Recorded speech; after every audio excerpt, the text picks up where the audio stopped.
Yes, people. We are back live. We are back live. It's Monday. Hope everyone's had a terrific start to their week already.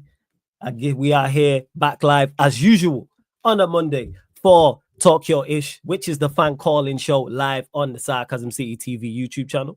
So, and it's open for anybody to call in, people. This fan calling show is open for anybody to call in. So it doesn't matter where you're calling in from, doesn't matter who you support, doesn't matter. Your English might not even be the best, because I had someone say that in the chat. Oh, my English isn't the best. Do not worry about it, people. Hey, my English isn't the best, and I get paid to talk. Make that make sense, people. You know what I'm saying? Make that make sense. So run up the likes. Big up everyone who's joined over from the raid, from Troops' channel, Back Again community. You already know. So hit the like button on the video. Make sure you share this across all the socials and subscribe to the channel, Sarcasm City TV. And when you subscribe, make sure you hit the notification bell as well, people. Again, I will continue to drop the link in the chat for the fan calling show throughout. Manchester United draw versus Ipswich in Ruben Amorim's first game. Spurs battle Manchester City. Liverpool can't be doing this underdog thing no more, surely, because they are clear at the top of the table. There seems to be no competition. Chelsea, though, are doing their thing. They won against Leicester, and Arsenal back to winning ways as well as they beat Nottingham Forest. But again, continue to run up the likes, continue to hit the subscribe button. Shouts to everybody in the chat as well. As always, man, big up to Daz Gaming. Fuck months for that. Big up Savvy. Big up my bro Sheik. Make sure you subscribe to Sheik TV every single time. Shouts to the lovely Sunshine as always. Michael B. Big up. A Solomon. Pitch Perfect podcast. I was privileged enough to be on there as well, so make sure you go check out the live I did on there. Kingsman, LJ Brown, big up to you as well. Arab King, as always, make sure as well. Trimless Gunnar, that's a fire name, that. Big up to you. ZL, my little bro's in the chat. Big up every single time, little bro. Hope you're blessed. Chinlu as well. So the fan calling show, people. Only one rule when it comes to the fan calling show. Only one rule. Camera must be on, face facing forward, people. Camera on, face facing forward. And that's not because we care what you look like. We couldn't care less. It's simply safety protocols. That's the only reason why. Safety protocols is all it is, people. We ain't trying to see anybody's chest, anybody's ass cheeks, anybody's genitalia. You don't know the vibes. That's simply why it is. Secondly, as well, when you're calling in, it'll be about 5 to 10 minutes. And oh yeah, another new thing when it comes to the fan calling show. So as always, if you're a member of the channel, it's first come, first serve. Link for the memberships in the pinned comment. So if you're a member, you will queue jump to the front of the queue. But another thing I'm doing is, if you are a first time caller, you will queue jump to the front of the queue. So if you call in for the first time, I will put you to the front of the queue behind the members, because I want to, as much as I like talking to most of the regulars, you know what I'm saying? Some of you like, I can't really stand, but we move. But I like talking to most of the regulars. I want to hear from new people as well. So yeah, they are the two rules, people. They are. And if you're a member, if you're behind already, let me know, because I always forget. Well, some of you lot in the private chat, if you are indeed a member. I think we got a couple of members in the building. I believe so. So let me know if you are indeed. But run up the likes, hit the subscribe button. And again, I will continue to drop the link in the chat. I want to hear from everybody. I want to hear from United fans. I want to hear from Liverpool fans. I want to hear from City fans. I want to hear from Arsenal fans. I want to hear from Spurs fans. I want to hear from people who are fans outside of the Premier League. Love to hear from Real Madrid, Barcelona, Bayern Munich fan, a PSG fan, for example. Feel free to call in. Like I said, man, come in and talk your ish, people. Come in and talk your ish. So we're going to start, you know what I'm saying? One of the best callers, as always, London-based, my like African King in the building. My guy, what are you saying, man? You good? I think he's froze. There he is. Yes, man. What are you saying, man? No, I'm good. I'm good. Yeah, Blessed. Another good week for Chelsea. Yeah, we're gonna say, man, you lot title race, yeah? What we saying?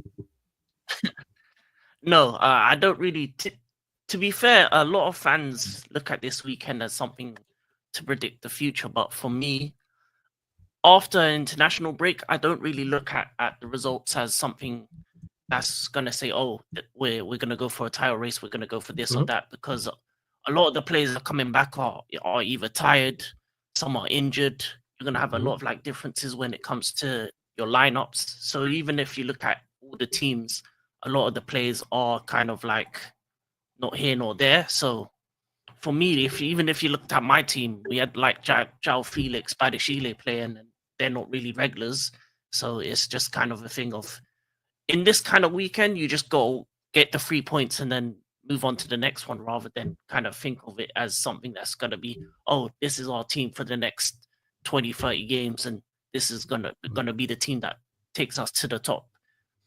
As for my club, now just top 4 race, get a couple trophies, and that's all I really can ask for this season. I think next season, if we can get a couple signings, then we can talk title talk. I think right now, after this weekend, you're not outside of Liverpool. But the thing is, Arab King, you've got a favourable running on paper. So let's say you get through that running, pick up the wins that we expect you to win, and then you go in January and address some of them problems. Let's say you go inside a goalkeeper and a centre back, and you're 4 points off the top of the league, for example. Then will you look at it different? Oh yeah, definitely. I mean, okay. It's down to circumstance.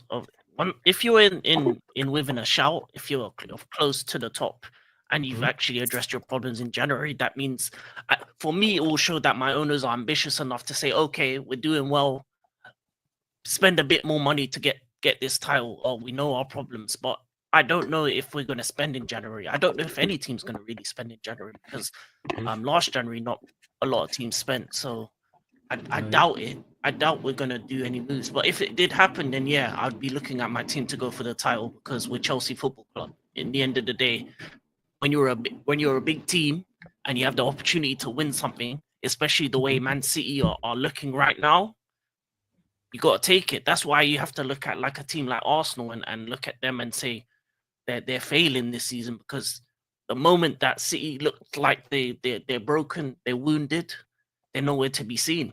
But that's why I got to give it up to Liverpool and Arne Slot and what they're doing, because they're taking the opportunity.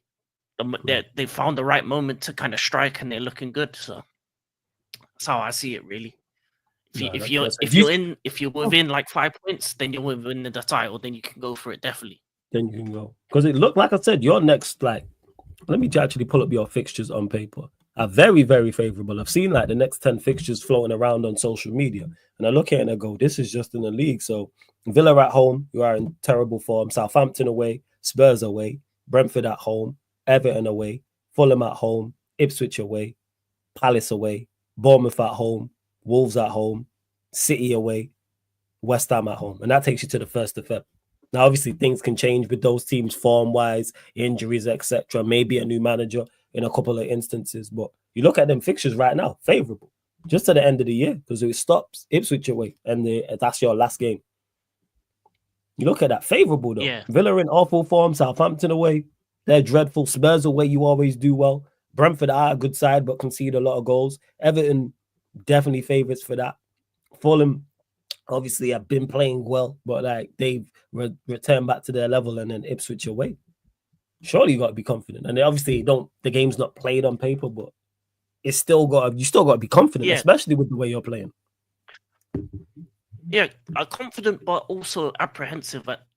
As if you have a keeper of the standard of Sanchez, and think about it, even in the game this weekend, towards the end of the first half, Sanchez's inability to make the right pass or to make the right decision allowed for Leicester to get back into the game a little bit towards the end of the first half, and they had a couple chances where they could have easily scored. Because for me, in order for you to have a solid defense, you need a goalkeeper that you can trust, and I don't think these defenders trust the goalkeeper. You see that they're playing with handbrakes on, and for me, a team that's going for the title can't be playing with handbrakes on in the defensive end. You have to be ultra aggressive when it comes to the press, when it comes to the defensive side of the ball, being able to punch the ball in to beat the opposition press as well. So for me, I think if you have a keeper of the quality of Sanchez, you're never going to win a title. You're never going to win major trophies, and that's what I want Chelsea to do in the future. So for me, I don't see it yet. If we had a goalkeeper, that's why I said about January. That's why I said in January, if you go and get a goalkeeper. Right. Okay. Yeah, if we do that, then the sky's the limit for this for our club, because we have 2 sets of teams.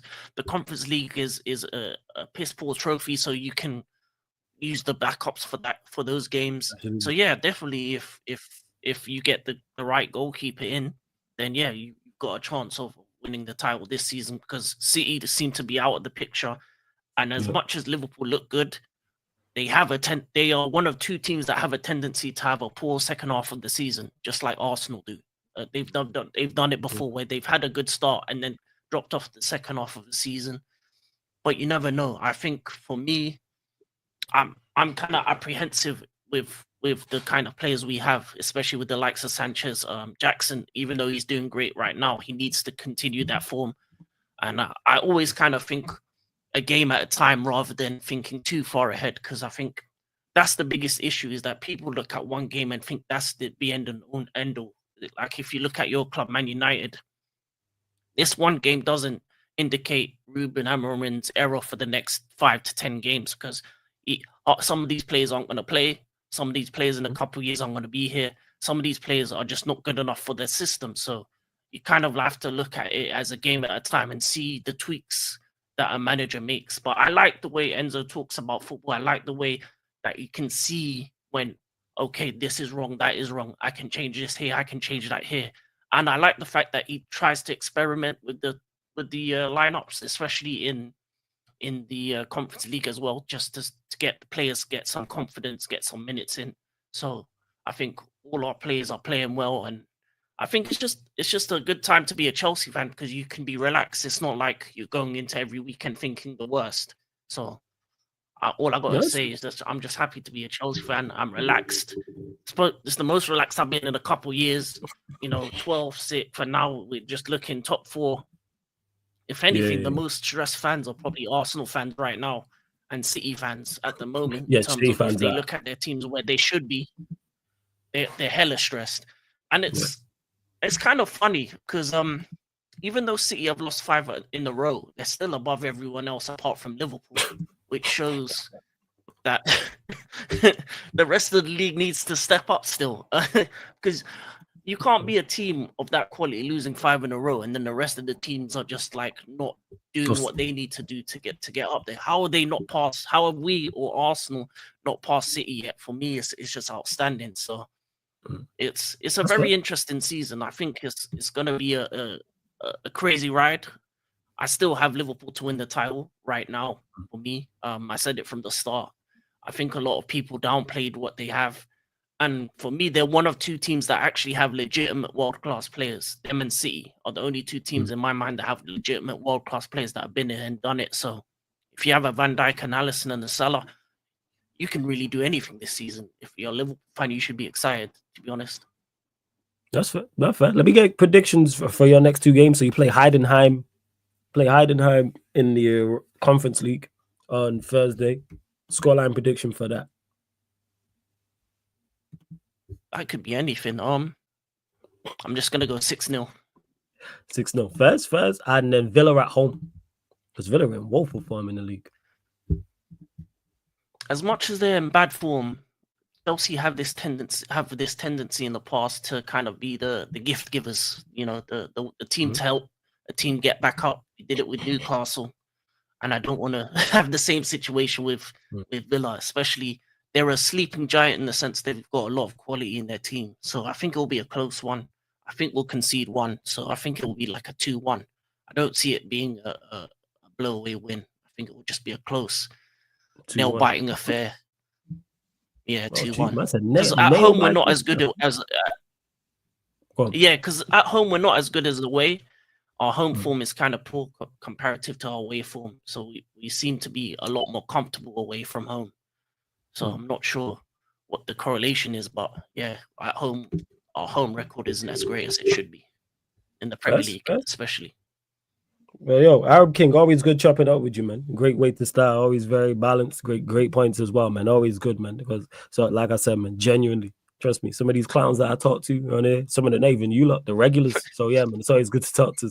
I'm saying that balanced people. So blessings, yeah, every single time, yeah, Arab King. Big up, big up. Peace. Blessings. Shout out to Arab King. And for people who are trying to get in the studio, don't worry, I'm going to get to you lot again. For those that may have joined, if it is the usual rules in regards to if you're a member of the channel, you jump to the front of the queue. But if you're calling for the first time, if you call in and it's the first time of you calling in, then I will queue jump. Yeah, you go to the front of the queue as well. I'm trying to hear from I'm trying to hear from as many people as possible. Trying to hear from as many new people as possible. As much as I write that like the regulars. Zay, you there? What are you telling me? Even know if Zay's there. Oh, he said Adverb is before me. All right, no stress there. It's all good. Right, we will go to. Hey man, we was in London. Let's spin. Let's go Thailand. My like, hey Kevin in the building. My guy, what you saying, man? What you saying? Yeah, I'm all right, bro. I'm all right, man. Just a bit gutted about the result yesterday. Can't lie. Even Talk though, about it. I'm not happy with the result, but I'm happy the manager's here. That's all I have to say. Like about the manager. Okay. Like I'm not gonna even mention him because he's not like at fault for anything that happened yesterday. I'll be real. Like Ten Hag left too big of a mess for him to come in and sort it out right away. Like personally, for me, it should have been done a long time ago, because yesterday's result just epitomizes everything that Ten Hag has done for Manchester United the last 2 years. It just goes to show that we are not that team yet, and we won't be until next season at least, because these results are gonna happen. These results are gonna happen. Both we know this, right? And that's because we did not do our due diligence earlier on. We did not fix the issues. Did not address the issues earlier on. Yesterday was an example of why I do not rate our attack one bit. Because our attack, a clinical attack, would be composed on the ball, very, very direct, very, very precise. Yesterday we didn't have a good attack at all. Rashford and Garnacho, I saw no link up between them two at all yesterday. Zero links, right? The only link up I saw was Ahmad and Rashford. That's it. But even then, Rashford was poor. After he scored, he just went missing. I don't understand what Rashford has inside his head that he has to go missing after scoring a goal. Why is he out there jogging instead of just chasing the ball? He's just jogging, bro. He's not even running at the ball. All I'm seeing Rashford do is just sulking every time he does this and that. He doesn't even get. He's lost a yard of pace. If you actually watch it closely, he's lost a yard of pace. There was a time when he was running with the centre back, and the centre back beat him, and Double A made this point. Maybe he has lost the yard of pace. I get your point, Kevin. Because that's the thing. Like for me, like the Rashford at all would have destroyed that defender. He would have. I was expecting him to get around him. I was expecting him to do that. Like when the first goal went, I thought, okay, maybe I would love to get 2 or 3 and slap these men like 4-5-0 or something, like Ollie's first game when he came. Remember, like we beat Cardiff 5-1, something like that. When we scored 3 or 4 goals in the first half, and then second half, right, just killed the game off. We didn't do that. Omar Hutchinson's goal, class goal. I can't fault one. I can't fault the team one bit for that goal. It was a really good goal. You can't stop that. But where was the desire to get back into the game? Where was the that killer ball from our field? I felt bad for Ahmad yesterday a little bit. Talk about because he wasn't used to his full ability yesterday. And that's not the manager's fault, because the manager, right, didn't have a choice. Mazraoui had to play right centre back because Lisandro Martinez was out. So then Mazraoui wasn't able to play the right wing back position. That's why that's why he had to play right centre back, and instead of playing right wing back to link up with Ahmad in the right attacking midfield, he had to play right centre back. And that's where I felt Ahmad was not used to his full potential yesterday. He could have been used at the right attacking midfield where he was taking players on fearlessly. Like you can't just fault him at all yesterday. He was that last goal. The last attack yesterday that we had, where Ahmad Diallo took the defenders on and just destroyed them, is where I felt like he should have been used the whole game, because I think we would have got at least two goals out of him yesterday. Right. We could have got 2 goals from him or out of him yesterday, with him playing in the right attacking midfield position. But that's not me pinning it on the manager. He can't do much about it. He's come into a mess. I'm gonna give him time to fix it, because look, at the end of the day, when he didn't join at the transfer window. He's joining in mid-season where we're still in Ten Hag's like mess, right? So joining mid-season is where you kind of feel you kind of have to get to deal with what you have. Play with what you've got, and get the results that you can possibly get, right? Yes, there will be bumps on the road. However, I'm going to give it time. We'll see who he brings in, because the summer transfer window next season is going to be really crucial. Absolutely. Especially January. I think January we should make some signings, especially like the left wing back position. Luke Shaw came in yesterday. Look, my thoughts on Luke Shaw. I don't rate the guy one bit. I don't think he should be at United anymore. But if we have to deal with Luke Shaw at the end of the season, hopefully he stays fit. Until as a left-sided centre back, I'm like cool for the end of the season. Do a job, which he did actually. That role actually suits him. I hear you. But the thing is, for me, there's no point in having a right-footed left wing back and a right-footed left winger. You need to have a left-footed. I think that's just his. I think that's his. I think he did that. Like, well, obviously he did it on purpose, but I think that's just his preference. Because the thing is, you saw it with you saw it with Luke Shaw, Rashford at sometimes like 2 seasons ago where they were linking up from the left-hand side. But that's not me saying that's a great thing. But you need an example. For example, you need like an Alphonso Davies on that side. Just an example. You need someone like that on the left side. So go and get someone like that in January. Go and try and get maybe or someone on loan. We could even bring in a striker on loan if we have to, like we did. But I think we should anyways, because bringing in a striker on loan could be really crucial. Even though I don't think Igalo had a great time at United, we brought him in January 1. Yeah, we still attempted to rectify it. I get what you're saying. There should be, if the right player option arises, why not? I'm with you on that. Like, I look at January and go, can we do something?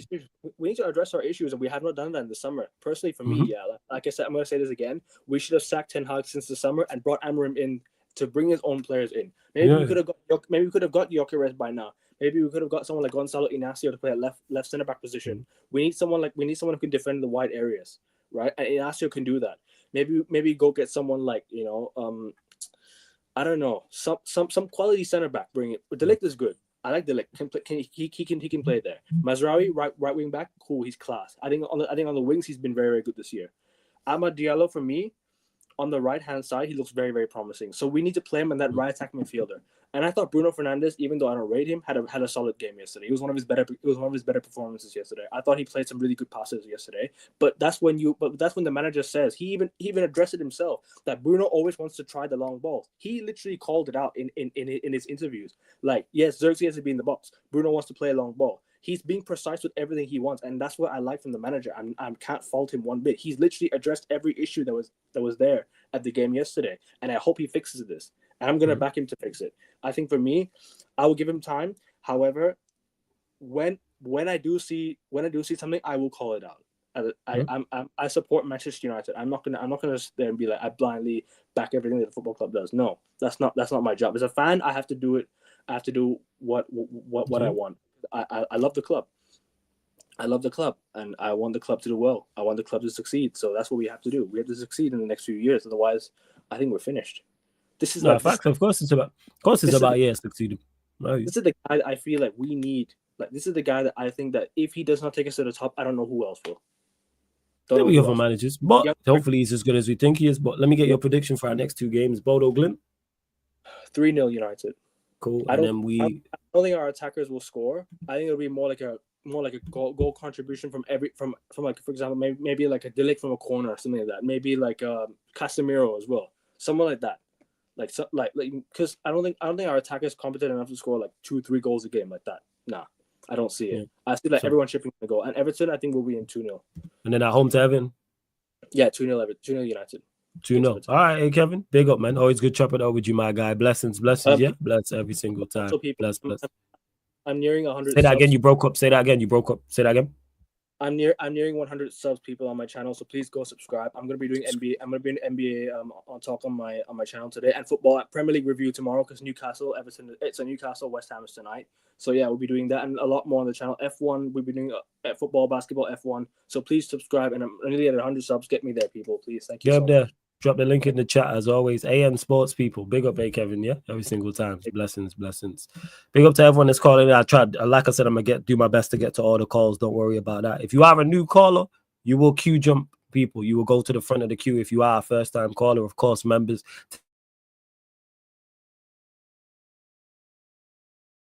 take priority as well. Continue likes. So he was in the UK, was in London, we were in Thailand. Now we head in Saudi Arabia. Sarcasm City really is worldwide. My like Zir is in the building. Yes, Zir, what are you telling me, man? Big up, man. Yeah, but my apologies for not hopping on early. I was actually doing It's cool. bicycle Do your workouts thing. in the gym and All good, man. Yeah, Do no your thing, man. copyrights. Yeah. But listen, Yeah. listen. First of all, big up by Kevin, but you ain't getting Davies for shit because he's going to Madrid.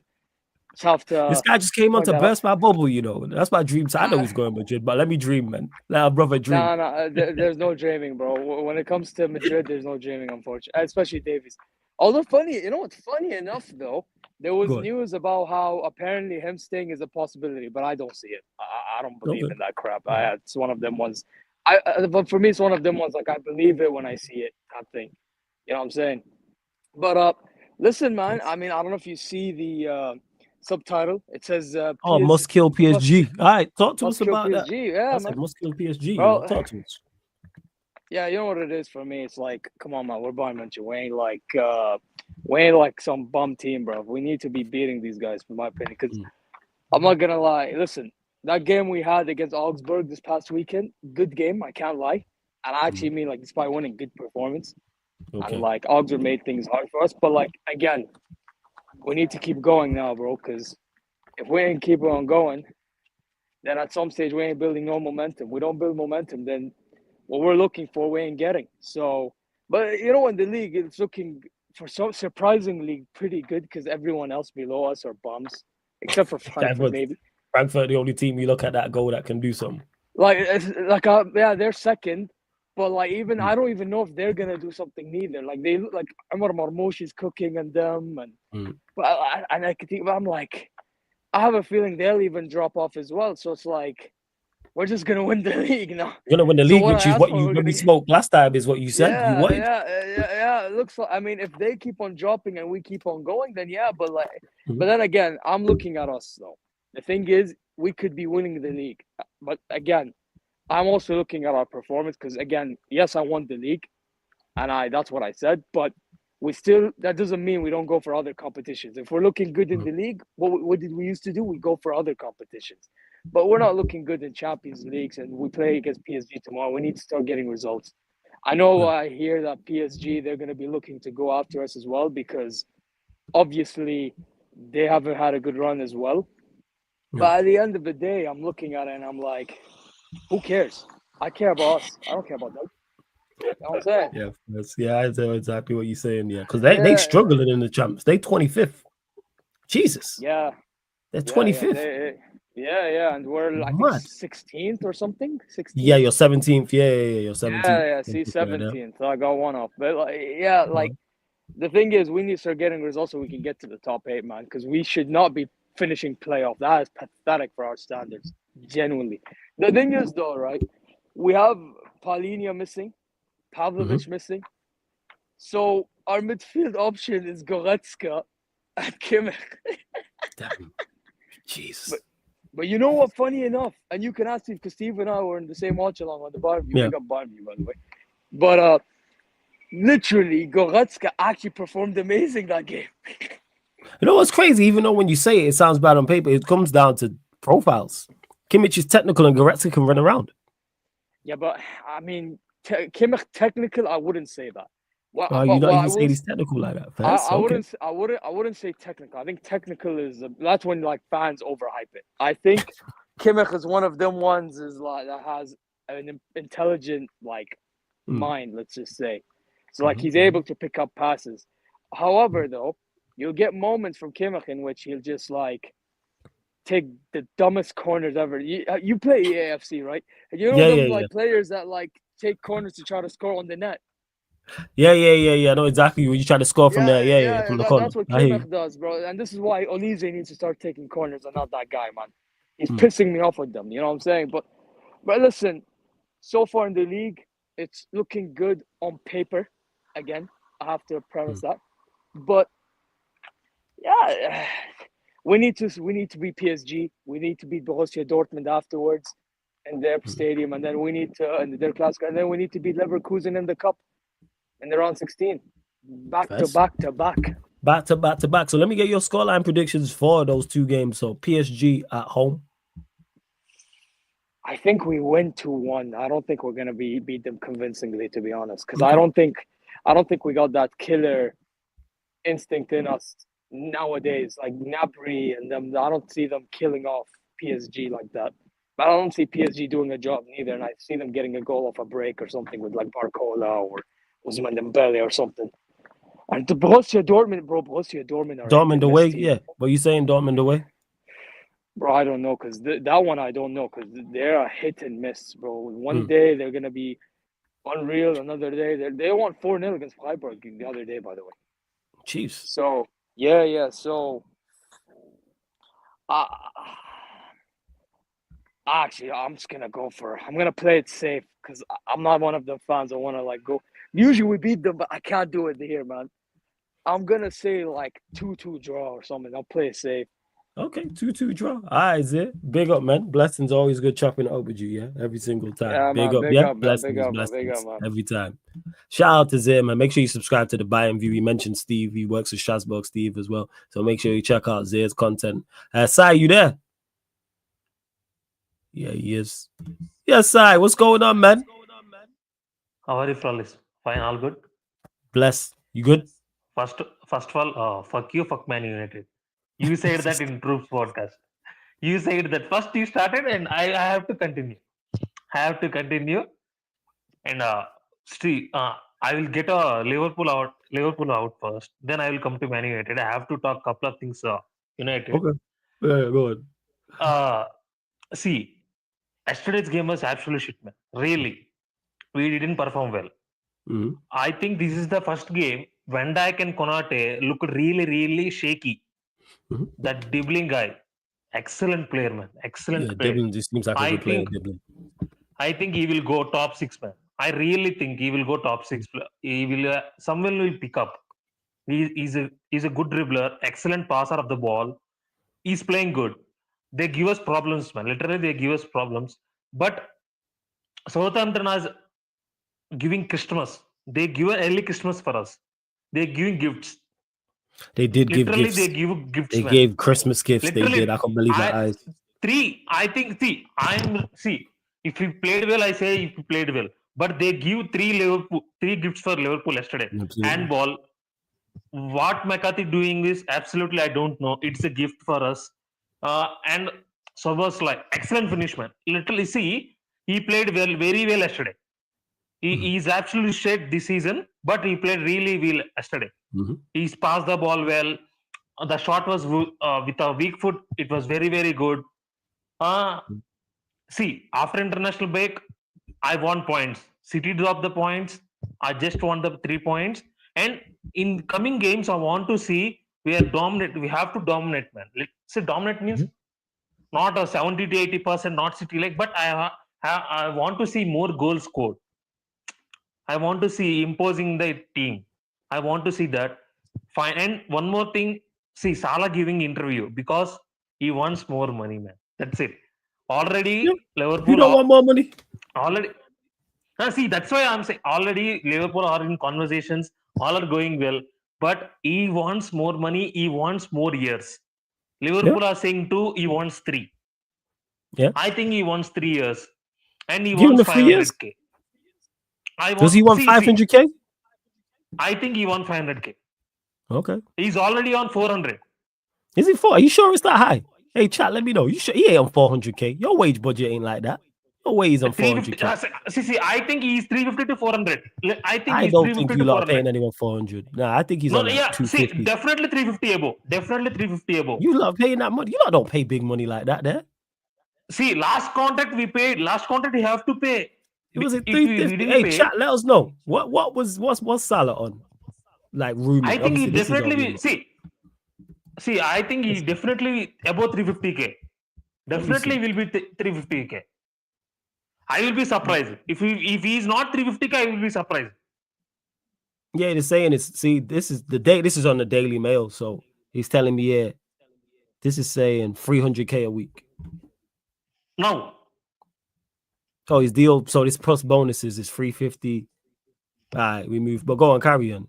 400k a week. All right. Hey, give him the bread, man. We move. See. What he's thinking was, Haaland was now, if he signs a contract, he will be 500k per week. If he signs a contract now. De Bruyne, 450k a week now. He's thinking like that. See, they are the top players for Manchester City. I am the top player for Liverpool. I am carrying you. I want that kind of money. I want 3 years. I think think you should give him the 3 years. The no, money's no, a whole no. different thing, but I think you should give him the 3 years. See, what will I say was give him 400k. So giving if he's giving 400k and raise his bonus, that I will do, and I will do 2+1. That's it. I will do 2+1. And Omar Mamush, we will see. We will see what he's doing in 6 months. That's it. And we will see. I think. See, I am saying that we Liverpool won't rotate. Real Madrid is a free hit for us. I am saying that I don't care about the result. If we beat, if we lose, if we draw, because we already qualified for a top 8.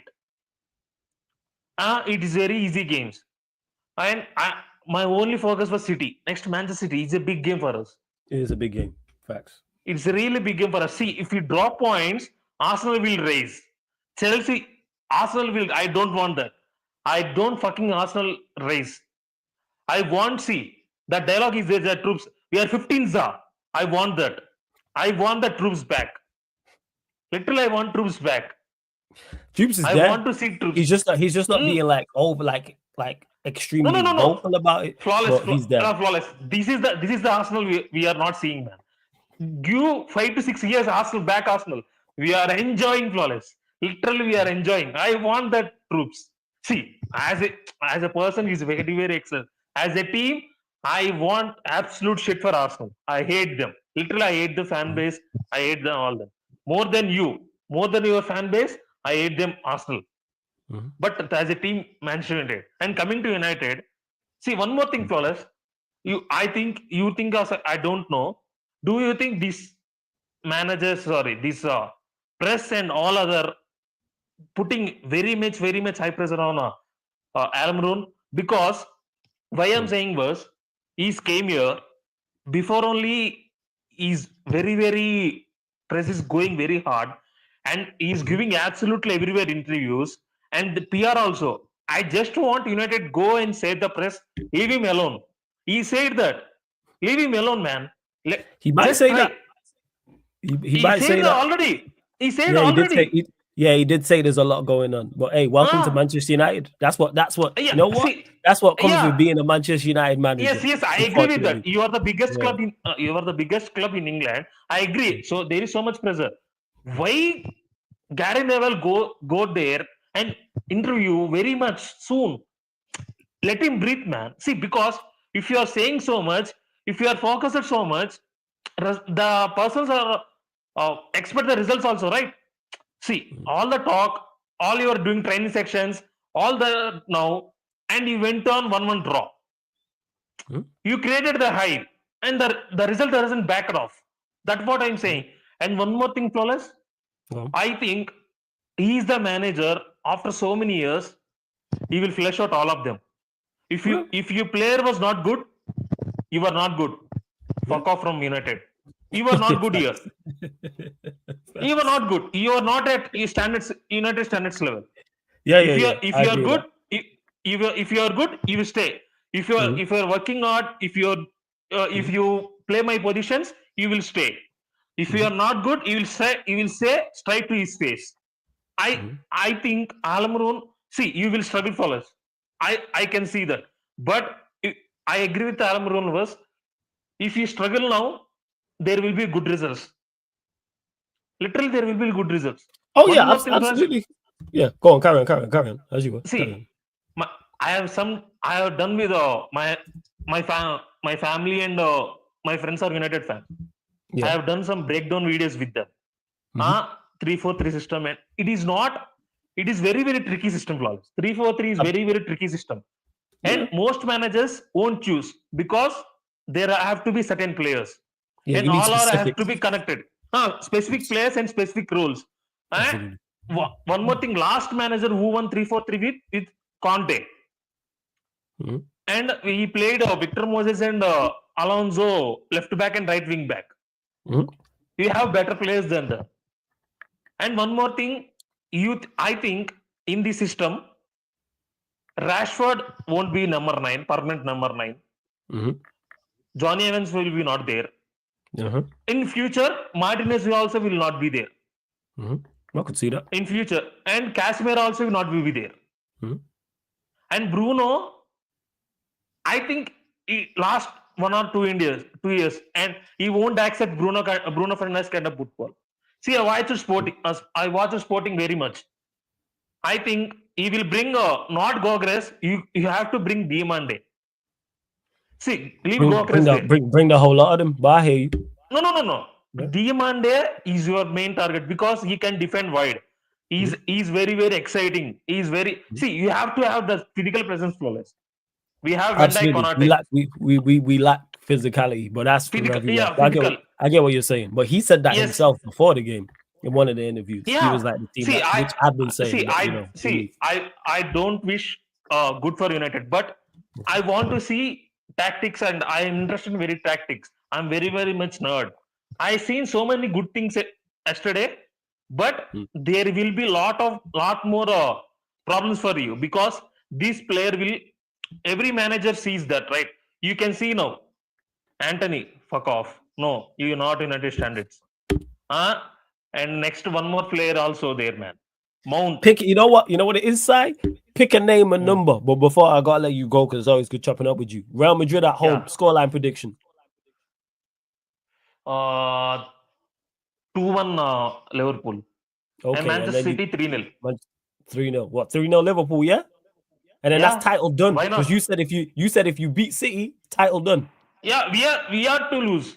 If we don't win, we are the bottlers.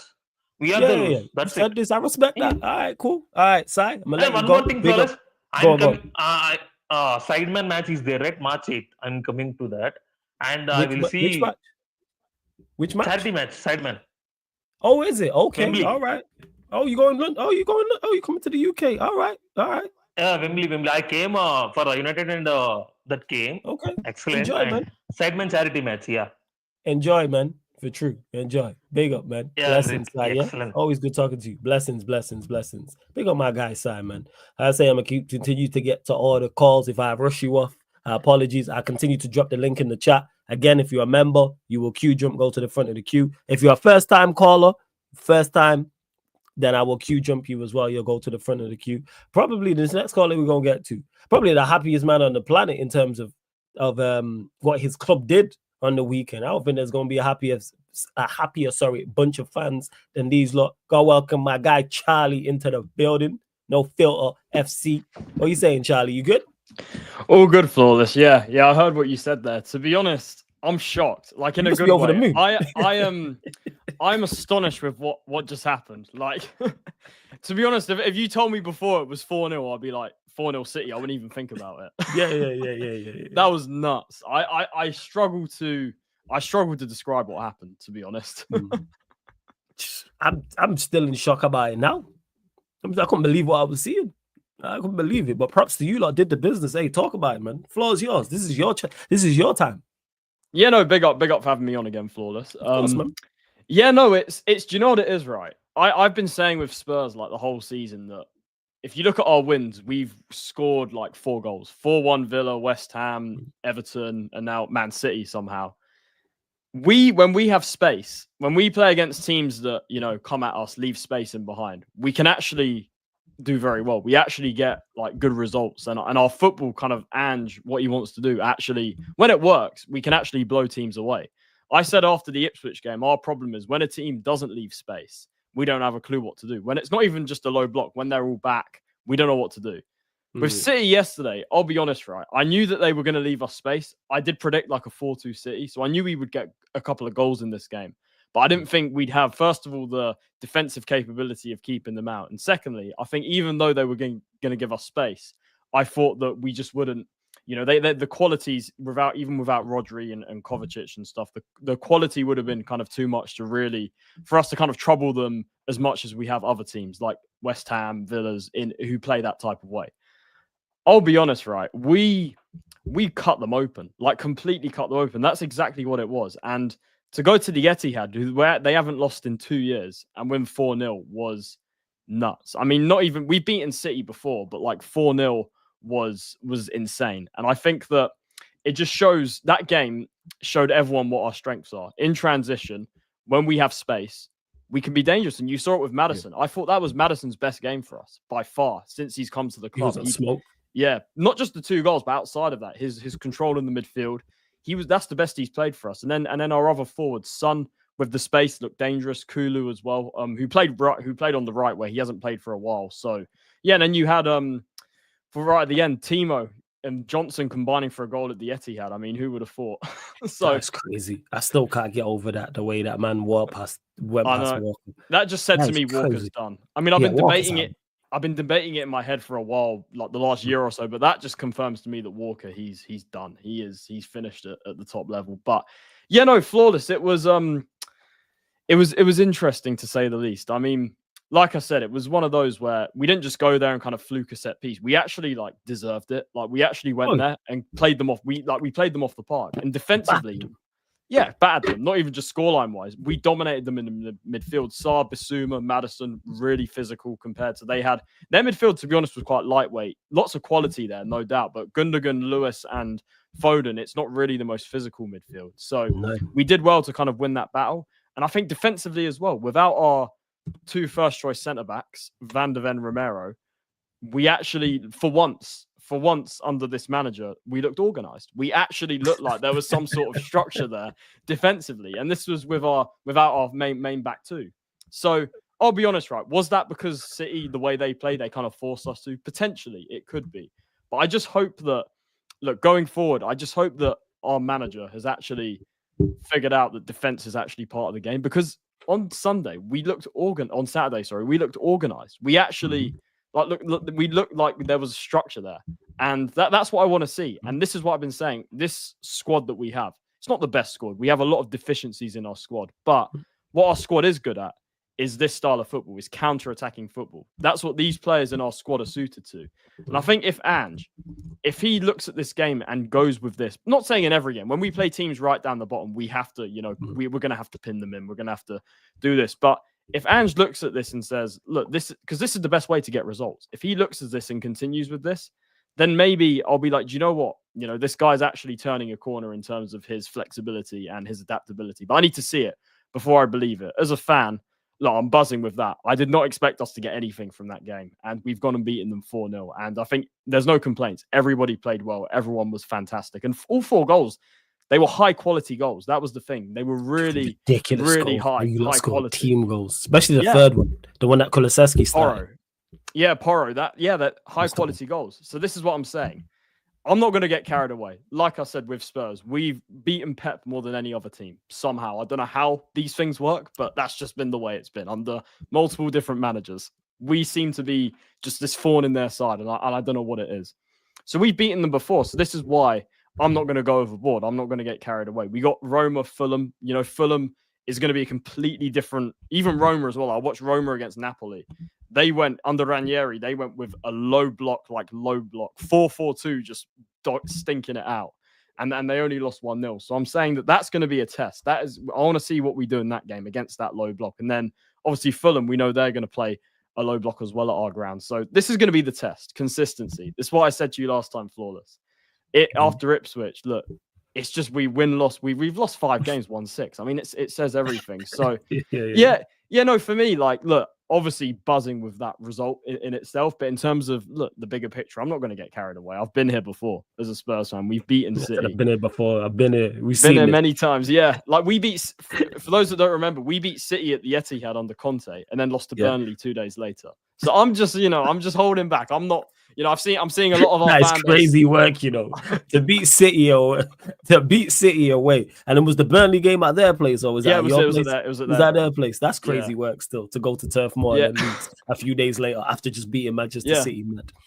That's why I'm not getting carried away. I'm seeing a lot of our fan base just kind of. I think as they always do, our fan base is just going overboard. We've beaten City. I'm like, we've beaten City before, and it hasn't changed anything. So I'm like, look. Fantastic. We haven't beaten them 4-0, to be fair. So maybe that's kind of where this, again, this excitement is coming from. But let's see going forward. Like I said, if we can string a few results together, if we can actually find some consistency, then maybe I'll start, I'll start thinking again, can Ange actually turn things around? But in isolation, if we're taking this game in isolation, yeah, no complaints whatsoever. It was beyond, I think, any of our fans' wildest dreams there. So 4-0 at the Etihad. I can't believe, like I said, I haven't lost for 2 years there. I can't believe I'm sitting here and saying that. And in terms of the title race for City, it's not looking good, because next week at Anfield, if they lose that, it's Liverpool's after Liverpool. Unfortunately, it is, man. Unfortunately, Liverpool's to lose at this point. So look, City, they need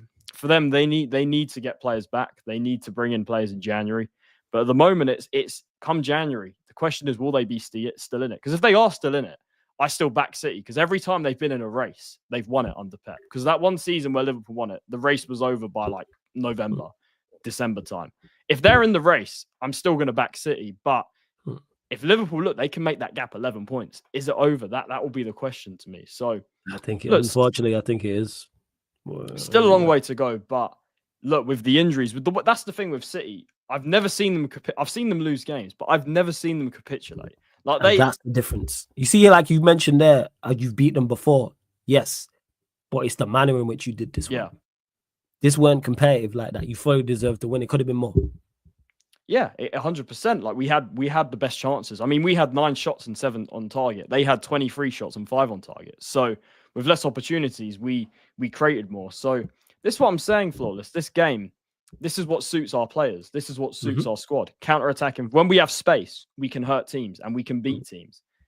That's what I want to see more of. If Ange I'm hoping he sees this and actually realizes that, okay, this is because he's seen it now. We've all been me and a few other fans have been saying it. Now he's seen it.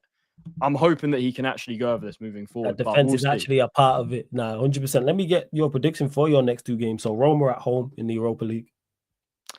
Roma at home is an interesting one, because I think it depends. Is he going to make changes? Because of the schedule we have coming up, we've got Carabao Cup, league games as well. I think he might make a few changes because of, look, we've got injuries already, and I think that he's not going to want to risk further injuries. So for Roma, I think they'll make a couple of changes as well. I think you'll see Dybala come in. He was on the bench against Napoli. You'll see maybe a couple of Lefebvre come in as well. So I think they'll make a couple of changes as well. But Roma, they've been atrocious. They've been, for those that haven't seen in Serie A, they're 4 points above the relegation zone. Yeah, we just got in there. Yeah, he's played the first game. Yeah. So look, Ranieri, like I said, he made them harder to beat. So it could be one of those frustrating games against the low block. I'm gonna go for 1-0. I think that will be kind of like that AZ Alkmaar game. I think Roma will stink it out. They'll go 4-4-2 again, and we'll struggle. But I think late on, we'll probably get one. I think that just because, look, Spurs have been inconsistent this season. Roma have been just terrible. So I think that we'll just get it in the end. I think we'll just about be the better team. And I think, 1-0, something like that. Spurs and Fulham at home on the weekend. See, Fulham at home, all of our fans are saying it like we're going to lose that game after we've beaten City. We're 100% going to lose to Fulham. I've seen fans say that. Yeah, I've seen fans say Flawless, that. You know what? If that happens, I will not be shocked one bit. I'll be on the show next week. I'll be cussing everyone again. So, like, I'm just saying, prepare for that. But look, in terms of prediction for Fulham, I have to. If I'm basing it off the City game, I'm going to go with the win. But then I don't. This is the thing, right? I don't know. It's just impossible.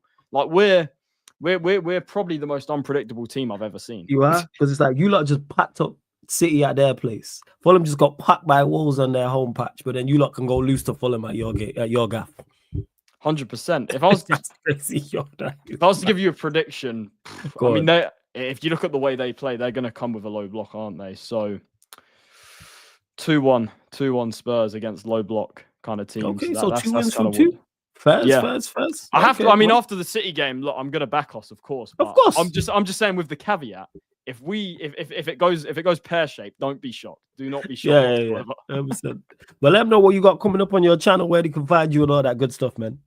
No Filter FC. Come and subscribe if you haven't already. I'm trying to get to 900 as soon as possible. I'm like scratch that. 40 away. Get to a K, man. You know what I'm saying? Roll to 1,000. So subscribe to No Filter. One of the mods, please, or one of the regulars, please put Charlie's link in the chat in the comment section. You lot go subscribe, especially if you're a Spurs fan. If not, Go subscribe. But yeah, go on. Let them know what you got coming up in the Yeah, next no, week. look, everyone, look, if you're a football fan, subscribe. Like I cover, everything really I can. I'm doing a few shows this week. I'll do some match reactions to the Champions League. I think there's a few interesting games there. So yeah, come check me out. I'll be live a few times this week. But yeah, subscribe if you haven't already. And yeah, thank you for the plug there.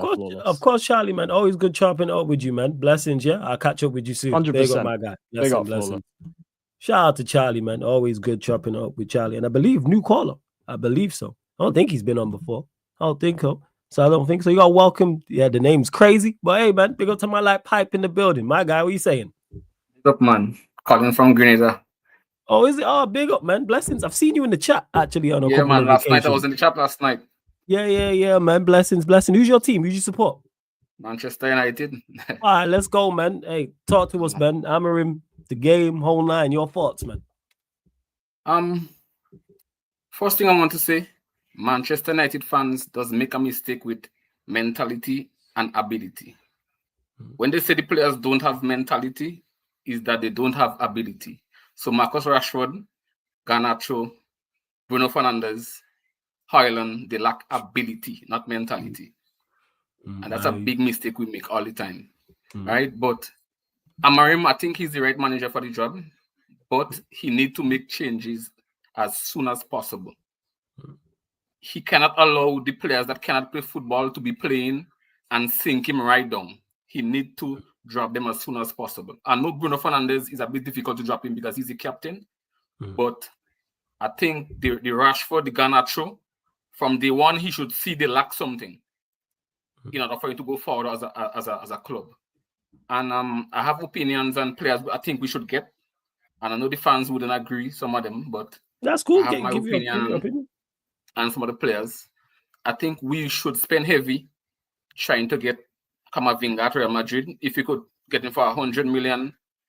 That's a dream right there. No, I'm telling you, we need to get that left-sided player to partner with Ugarte in that midfield. Yes, they say Alphonso Davies would go to Real Madrid, but I think if we want him, we could get him. Alphonso Davies, I definitely think is more. I think we can get him. Realistic, yeah, 100%. Yeah, I think we can get him. Also, a player that people wouldn't talk about, but I believe we can get him also is Jack Grealish. I think Pep not playing him enough, and I think he would want to leave. And I don't think the price is going to be 100 million if we get him. Try and get him now. Either Grealish or Kvaratskhelia at Napoli. This sort of profile to play in the 10, I think it's good profile for Amarim.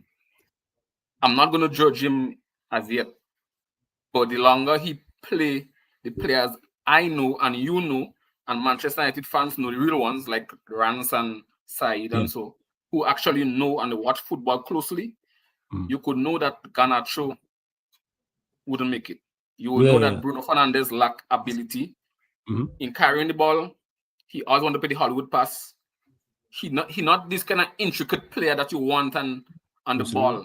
So it would stagnate what Amarim want going forward. And I think it's important for him to start making the changes now. Yes, keep Bruno in the team because he's the captain, but as soon as you get the chance to drop him or sub him, do it. As soon as you get the chance to drop him or sub him, do it. Because these are the players that would hold you back. But it's a catch-22 because when he dropped them, the players he put in need to play well. Yeah, and they ain't good enough. That's the problem. And they ain't good enough. That's the problem, man. You mentioned ability, and I hear you on Garnacho and Rashford. Yeah, so I've been saying this. There's no. Sorry to cut you off. There's no combination I like in terms of attack with these lot. There's not one that I go. That's it. But hey, that's just me. But go on. Also, I see fans querying about Ahmad playing in the wing back. If there's players in front of Ahmad in that 2 10s that could play football, it wouldn't be a problem for Ahmad to link, right?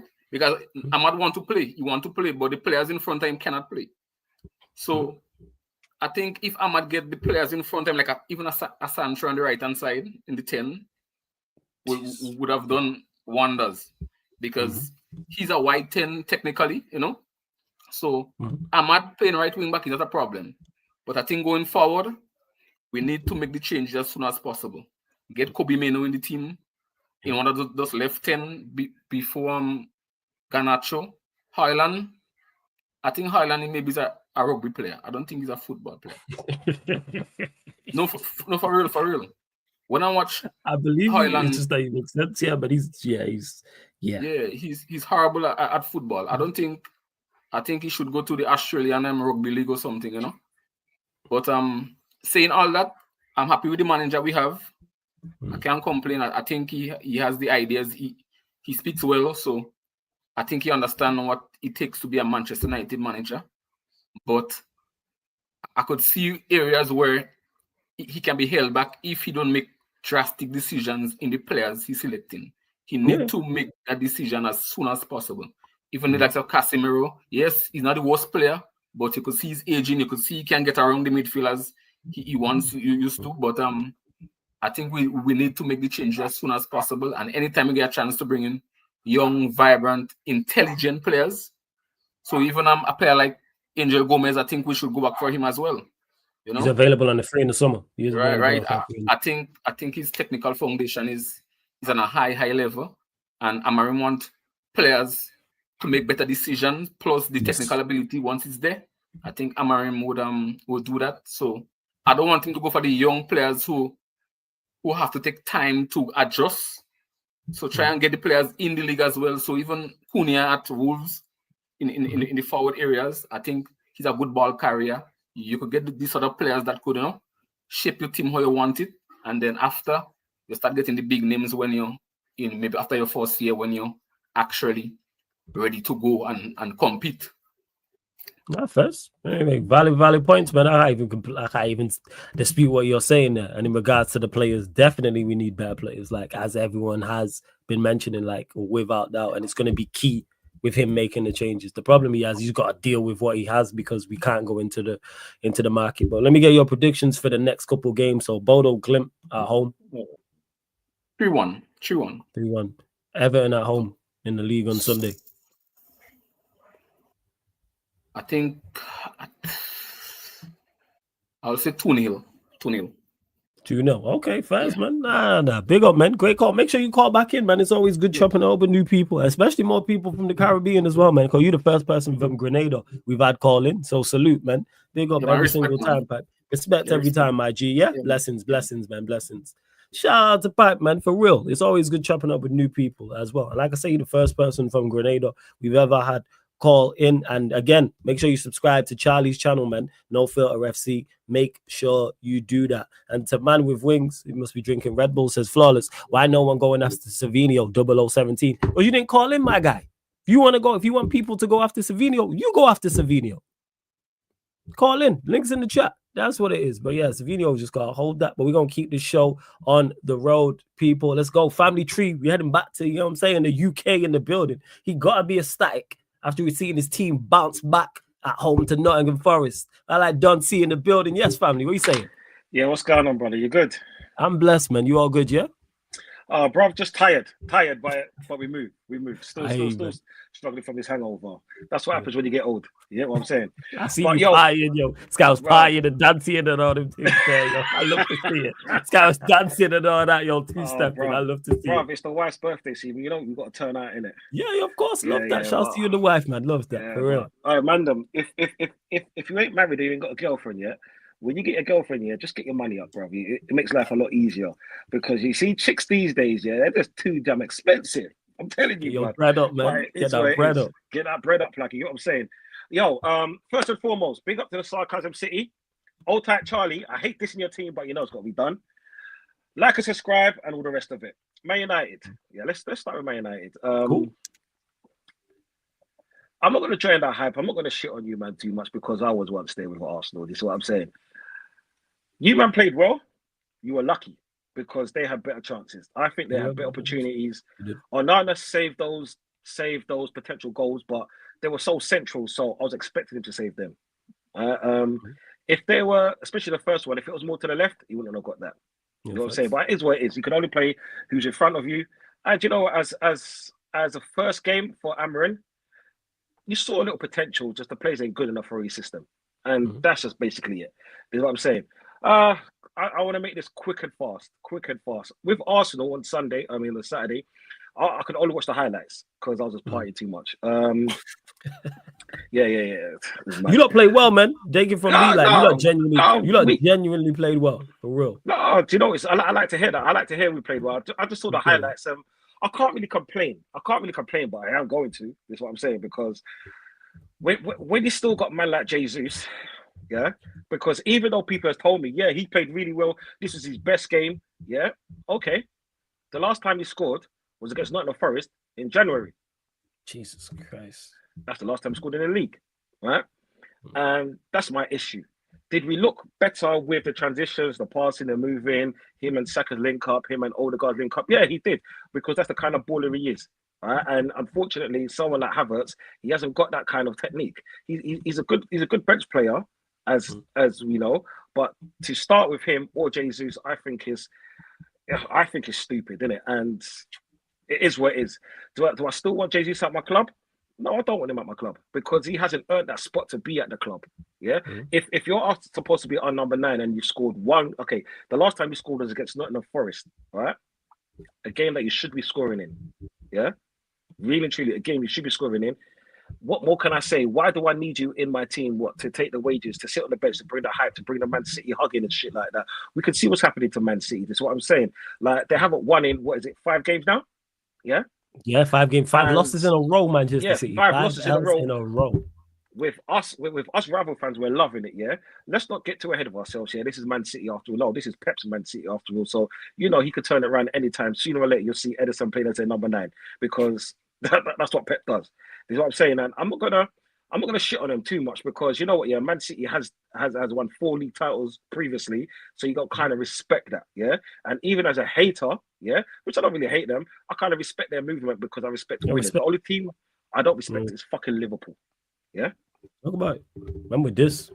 Okay, Liverpool fans, I don't know why you man got so much chest, yeah. I know why you hate my team, because before the COVID league, yeah, where no one saw you win it, yeah, so I'm gonna scrap that from history, or my history at least, yeah. The last time you won the league was, what was it, 1989 or 1990, yeah. And then the following season, you was going after it, and it was my team who stopped you, yeah. So I can see why you man hate us. Let it go. If you man win this league, you know what? Do you know what I say?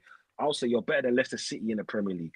But until then, yeah, I rate Leicester City more highly than you, because with Leicester City, they literally just destroyed the league at that time. No one could beat them. They weren't putting in performances like he did against Southampton, when Southampton were giving you 3 goals. I didn't know if it was Southampton or LFCB team. That's what I'm saying. How the fuck can you put the ball in your chest and handball it? Why are you passing the ball back to your goalkeeper? Do you know how stupid that is? Yeah? Facts. And then you might want to come out with this chest, blood. Put your chest down, blood. That's what I'm saying. This ain't Silicon FC, blood. You get what I'm saying? Man's out here to pop that shit. You know what I'm saying? I don't respect none of you, yeah? Because you lot won't leave my fucking team alone, like to say we got beef. We've never had beef. That's what I'm saying. We've had beef with United, yeah? Facts. We had beef with Chelsea, yeah? Yeah, Spurs we don't have beef with Spurs. Everyone has beef with Spurs, because Spurs has got too much.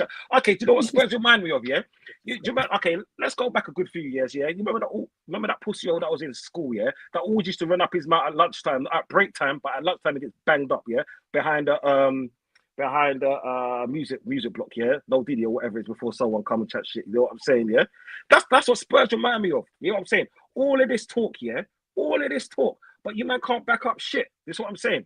Yeah. So I like, it's not that I have a rivalry or beef with you. You man have beef with us, because we came into your end. Yeah. No. We came into your dance. Yeah. You lot bought a table. We bought a bigger table and took your chicks. That's what I'm saying. Crazy. That's what we did. Right now. That's what we did. Yeah. And you man beat Man City. That's great. That's awesome. But guess what? So did 4 other teams before you. Yeah. So come on. So to be honest, did you not do the Premier League a favor? Yes. Would I big you up? No. Yeah. Because I don't like you. I never will like you. Yeah. Let's just put it like that. Right? Okay. Now back onto Arsenal. I hope we can build on this performance. All right. And it's pointless us even putting in a performance against Nottingham Forest. And no disrespect to Nottingham Forest, but we should be beating teams like Nottingham Forest like that. Let's not sugarcoat it. Like we should be beating. If you were you supposed to be, yeah, like Forest were poor, but like I say, Arsenal were very. You lot, that's the most impressive I've seen you lot in a long time. In a Maybe long all time. season. Obviously, I've not watched all your games, but I've watched the vast majority. You season. lot were impressive. For the 90 minutes, like, our best game before that was Liverpool, and that was only a half and a bit. Yeah, that's true. Yeah? That's fair. So this was the best performance, yeah. And I don't want to get ahead of myself because where we are in the league, all right, where we are in the league and the kind of football we've been playing, because we can always revert to this defensive half counter-attacking bullshit that we do, which I don't actually understand what the hell's going on. You know what I'm saying? So this is why the next few games and even January is going to be very important for us. Not for the games that we're going to be playing, for the players we could be signing. This is what I'm saying. But it's because we all know, yeah, Jesus is going to get injured next month. Yeah, history has shown us this, whether it was at Arsenal or Man City. All right, Zinchenko.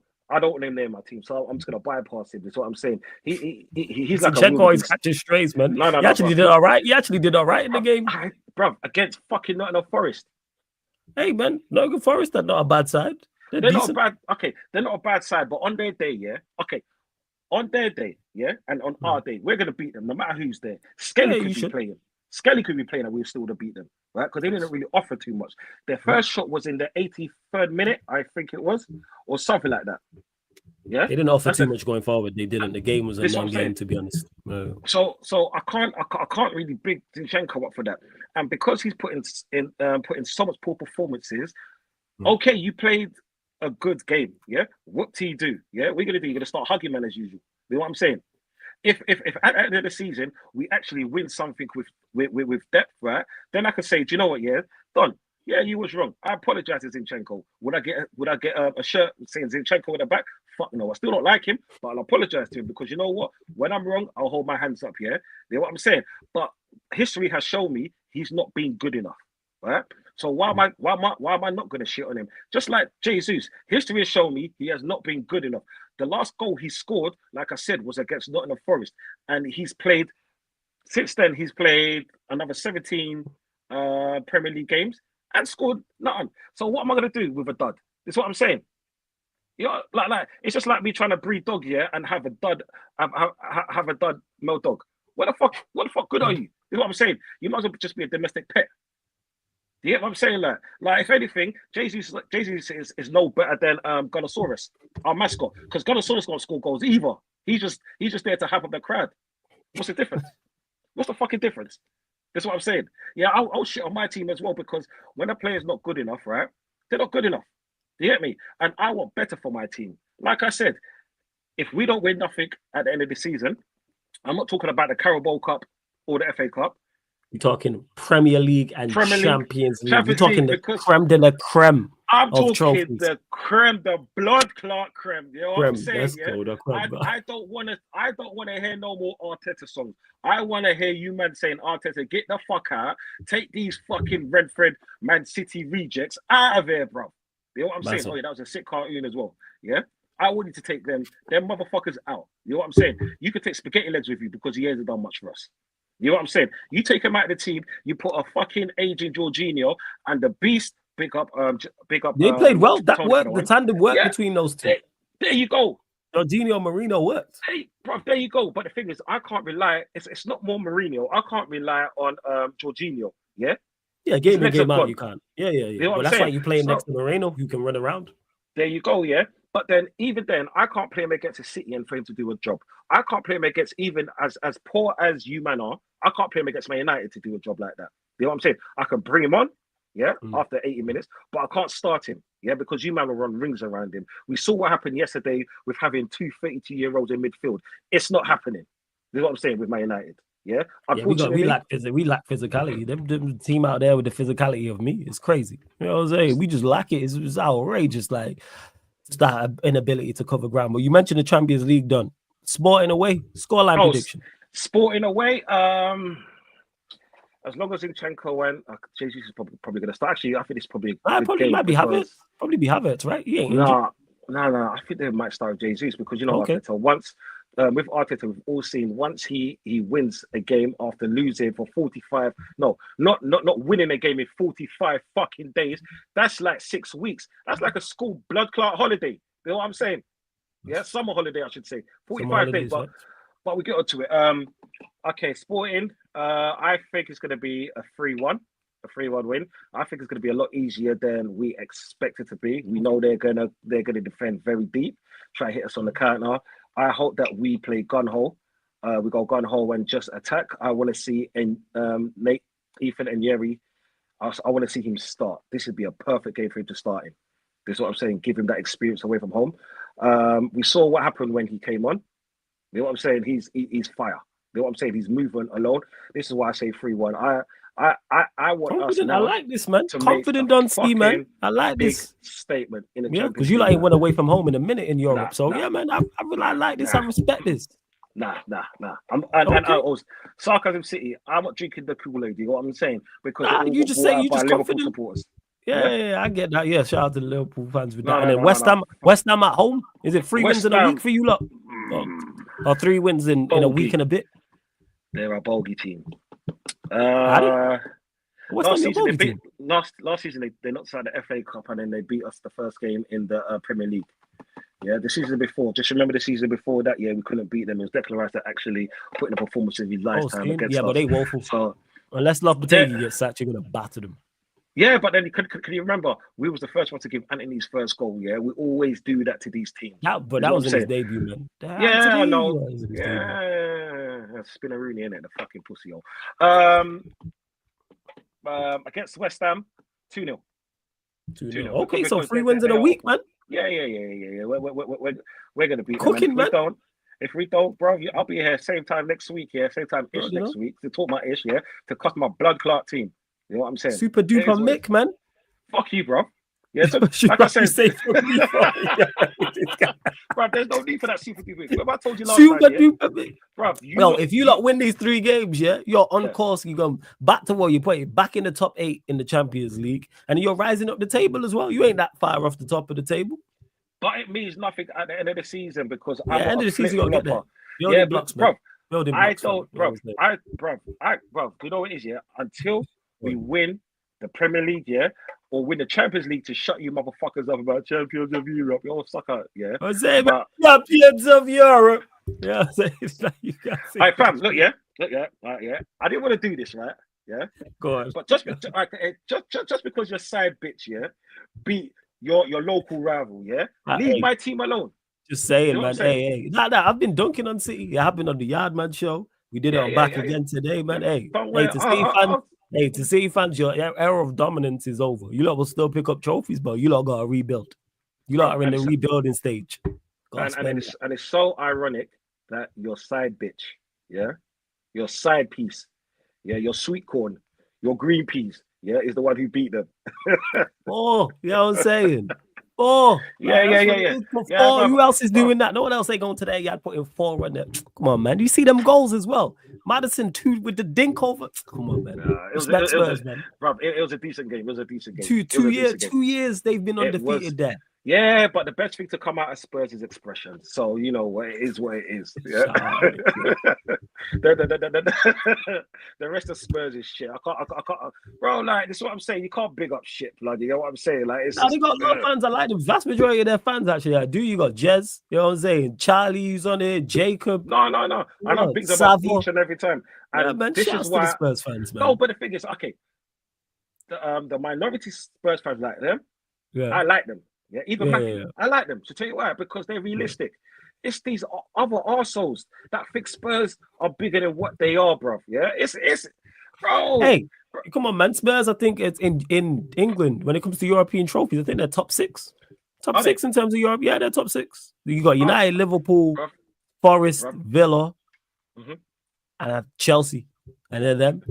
So they're top 6 in the world. They're top 6 in what? They're top 6 in England, and they're top 2 in London.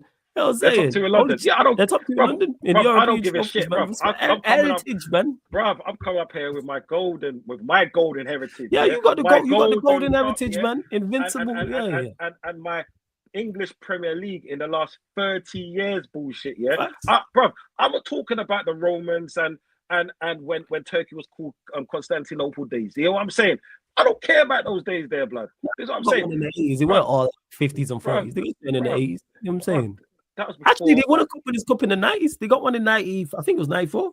94. Yeah, it was Yeah, 94. 94. Yeah, Yeah, it see? was 94. I know. Yeah, and then just shortly afterwards, Arsenal won a cup with this cup. It is what it is. Yeah. So you know, it's bro, they could have the bragging rights about the shit back in those days. Is what I'm saying. But the next question is, are they going to be alive for to win the next one? That's the next question. Yeah, and that's even more bigger. So if we weren't around, they probably would, but we're around. That Europa League's ours, so you know, like if we were around, then yeah, maybe. But you know, but that's just unfortunate for them. Bro, but did you know what it is? I like you sticking up for your side, bitch. I love it when you stick up for your side. I'm just stating facts. No, are they bro, not top six in Europe in the country? Is that not how to state fact? Next season, yeah. Next season, I could see you just transferring over there, doing that free transfer. This is what I'm saying. Do something like Sol Campbell did. You know what I'm saying? To the winners. Yeah. No, I'm United through and through, man. I'm United through and through, man. This it doesn't sound like it. It doesn't sound like it. I bleed. You know what I'm saying? Yeah, but guess what? How ironic. That's a white shirt, yeah? I wonder who else wears a white shirt in England. That's what I'm saying. Yeah, Spurs. Hey, that's what it is. Great European heritage. Spurs, Real Madrid. You know, there's a link to it. You feel me in that? That's what it is, man. Yeah. But we all know they're never going to win nothing again in my lifetime anyway. And if they win anything, I will just, you know, I won't even apologize. I'll still say this shit because I can't stand them. I respect it. I respect it. No. There ain't no love out here. I'm like you, bro. I can't support another team. And if I was going to support, at least if I was going to have a love for another team, it ain't going to be Spurs. Like I said, with Spurs, I didn't pick Spurs. They chose me. So I'm like, all right, cool. Yeah. Like, this is just what it is. I think you should dump them, bro. You hear what I'm saying? I can't do that, man. Yeah, go to West Ham because at least they've got something. They've won hey, the last. Shout to West Ham. They're my second favorite team in London. They got 10 Hag. So big up West Ham. Yeah, everyone likes blowing bubbles. You get what I'm saying? Like, you know what I'm saying? Like I said, get back to Arsenal before I go. As long as we win something, I won't say no more about Arteta, or I'll give him another 3 months before I start cussing. Yeah, but that's a long way away, and we've got a lot of football to play. And if he doesn't fix up, then fuck off. Yeah. And Ten Hag, I really miss you because I hate flawless being like this. Thanks for reminding me. I need to put out my weekly tweet of Ten Hag being sacked. 4 weeks, people. We've been free 4 weeks. Let's go. You get what I'm saying? Free of the reign of terror. You already know, man. And speaking of fours, you know what? Who scored 4? You know what I'm saying? This weekend in Manchester. It's certainly where Manchester City, mate. That's all I'm going to say about that. We move. You know what I'm saying? We move. You know what I'm saying? Yeah, love family. Love, brother. Yeah. Sarcasm City. Like and subscribe. Peace up. Love every time. Yeah. Love every time. Shout out to Dunsey, man. That's family tree right there. Even though you're always disrespecting Spurs, it's crazy. I'm saying 6. They're 6 when it comes to European heritage in the country. They are top 6. In London, they are top 2. There's only one more team with more European heritage in London than Spurs. Respect them. They got more than Arsenal. They got more than Fulham. They got more than West Ham. More than all the London teams there, apart from Chelsea. Big up to them. So, why am I asshole for stating the facts? But we got to keep it moving. Was in London. Now we head into the 666. My like Michael is in the building. Yes, Michael. What are you telling me, man? You good? What are you dealing with, bro? Blessings. You all good, yeah?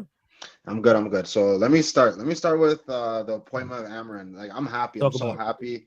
Everybody's giddy, but like everybody needs to relax. Talk about it. People are getting at me because I said Sporting's team is better than United's team. And people are getting at me. People are getting at me. They're like, oh, these players, but they know the system. If you take Sporting's team versus United's team right now against Amarin's system, who's going to win? Sporting's going to win. Sporting's going to win. Like, call a spade a spade. These guys are rubbish. Garnacho is rubbish. Rashford is rubbish. People are upset that Diallo has to play right wing back because he could do a job anywhere. He could do a job anywhere. When Amarin's gonna get his players that he wants, it's gonna take 2 more windows, unfortunately. But everybody needs to relax. I'm still listening. Carry on. I'm still listening. For the last 2 weeks, everybody was trying to predict lineups. They were trying to predict lineups. Like, everybody relax. Like, relax. Nobody knows what was going to happen. No one knew, Johnny Evans was going to start. No one knew that Lissandro was going to start. No one knew nothing because it was an international break. Things are going to take time, everybody. Relax. Ipswich has Kieran McKenna. It was a narrative game. The game was like, he wanted the job. McKenna wanted the job, so his players were wild up. Before pre-game match, everybody was in the huddle. United was in a huddle. Ipswich was in the huddle. When I seen both those teams in the huddle, I knew it was going to be fireworks. So getting back to everybody being giddy about Amarin and everything, just everybody relax. He doesn't have the players yet. It's going to take time because the players don't understand the system yet. They're not even that smart, to be honest. Hoyland is awful. I remember when he got the ball first time, it was on his left, and he just tried to like pass the ball in or something. I'm like, why don't you just shoot? But it's gonna take time. It's gonna take 2 windows. I've always been saying that it's gonna take 2 windows to get his players in. He only really has like, I don't even know how many players he has for his profile, to be honest, because like it's gonna take time. I'm not worried. I'm not bothered, to be honest. He's coming in during the season while we had the bald guy here, and the bald guy was doing a madness. So everything is only gonna trajectory up, to be honest, my opinion. 1-1 away to Ipswich, honestly, is not a bad result, considering that Onana saved us like 3-4 chances. It could have been worse. These players don't run still. None of these players run. Rashford doesn't run. Who else doesn't run? Garnacho, when he runs, he can't even hold the ball up. He's awful. So I already know Amarin's going to be ruthless. He's going to be ruthless with who he's going to bring in. But like, people are saying stop playing them. Who is he going to bring in? That's been, you know what? That was my point when, sorry to cut you off, Michael, when people was complaining about the lineup, which I hear to an extent, the slight tweaks. There's no one who's drastically going to change it. There's no one in that Ipswich game. There's no one on that bench that drastically changes. Slight improvement, maybe, but there's no one who's like, no one. It's a massive, massive, massive improvement. Look at the depth chart of our players. They're rubbish. Like, even if you take out Garnacho, who's gonna play for Garnacho? Okay, what, you're gonna play Kobe in the 10? Maybe it's gonna work, but it's not. Nothing's a guarantee. Kobe doesn't even have legs, to be honest, to be running up and down like that. So it's just like it's gonna take 2 windows. Everybody relax. It's gonna take 2 windows. January window, we don't even know what's going to happen because January, we never even get players in. So I don't even see a lot of players coming in. But for me, it's going to take 2 windows. I know for a fact the play is going to get better because like it's inevitable. Like the training, this, that, like even during halftime when we were coming back on, the one of the first team coaches was doing like drills. If you saw that, they're going up and down doing drills. Rashford was lazy in those little drills, man. He was lazy and there's no intensity in this guy. And I'm not even trying to pinpoint at players, but Xerxes, I don't know, man. Like everybody's saying, give him time. He's a technical baller. I understand, but like it's just like I could tell yesterday he was giving more effort. He was running more, trying to get in spaces, but like that was on the final third of the game. And what I really appreciate about Amarin, he put out all his attackers at the end of the game. Yeah, he put out all the attackers. He was trying to go for it, but it's just lack of quality in these players. But everybody needs to relax. It's just too much. It was too giddy in the 2 weeks. I understand guys got to make content and stuff, but like the last 2 weeks, when I'm watching a lot of Man United content creators, everybody was trying to predict the lineup. Everybody was trying to figure out. Everybody was trying to figure out, who's gonna play here, who's gonna play there. Like, guys, relax. Like, I understand you guys should make content, but it's just like it's let him do his job. He even said in his last 4 years, this is the most he's ever talked. He doesn't like to talk. This Gary Neville. You know what? Better get used to that. You know why? Because you're Manchester United manager. I get it. But it's just like this guy rather let everything on the pitch do the talking for him, which I respect so much. And I'm the type of guy is that I rather see it being done than for him to talk. Because like now there's gonna be some people that are gonna try to go for him and be like, Amarin ball, like this, that. Like, stop with the banter. Like, relax, guys. Relax. So moving forward, just game by game, guys. Game by game. He doesn't even have his 11 yet. He's still trying to figure things out. Euro's gonna be back. Euro's gonna be a big one coming back. De Ligt's going to be down the middle. Martinez is probably going to be on the left center back. Then the wing backs is the biggest thing. Who's going to play the wing backs? I don't know. Who's going to be skillful enough and smart enough to play the wing backs? Because apparently he wasn't happy with Dallow's positioning. So that's going to be a big factor going throughout this whole season. Who's going to be his wing backs?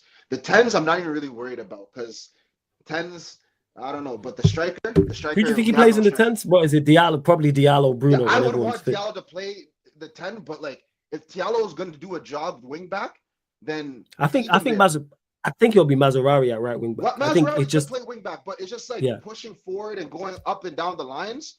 I don't know if he has the legs for it because he wants guys that could contribute passing and making chances. So I don't really see Mazraoui creating chances. He's good with hold-up play. Yeah, I like the link up though. The idea on that right hand side of him and Diallo. I get your point. It's not ideal going forward, but like it's one of them for what we have. Yeah, for what we have, Mazraoui is good for the link up. He's an intelligent player. And he keeps the ball well. He doesn't lose the ball, so that's good as well too. But I would want to see Diallo in the 10. He will get his chance when the players are in the right position. So I'm not really too bothered, to be honest. So moving forward, we got who do you have? Bodo Glimt. Bodo Glimt, scoreline prediction for that. For Bodo Glimt, I'll say 2-0. I like our defense, so I'm gonna say 2-0. I watched Bodo Glimt one game against Rosenborg, and they lost at home, so they're not really that good, to be honest, my opinion. Everton, it's hard to see goals. Like I want to say more than 2-0, but I'll say 2-1. I'll say 2-1 because like where are we getting our goals still? It's still tough to see where our goals are coming from. Because if Diallo's not playing the 10, it's gonna be tough seeing goals because I don't trust Marcus Rashford. If you plug him out and you put in Højlund, I don't know. If you plug out Højlund and you put in Xerxes, I still don't know. So it's just like it's really tough seeing where our goals are gonna come from. Garnacho needs like 6-7 shots to get a shot on target, or even to get a shot off. To be honest, because he's not even getting shots off, man. This guy's getting so-called breakaways, but guys are catching up to him because his decision making is awful.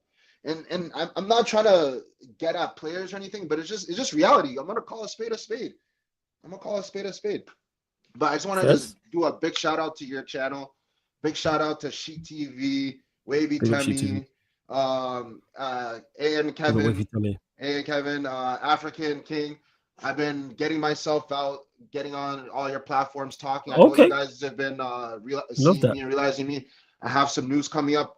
This Black Friday, I'm going to be getting a lot of things because I want to create my own channel.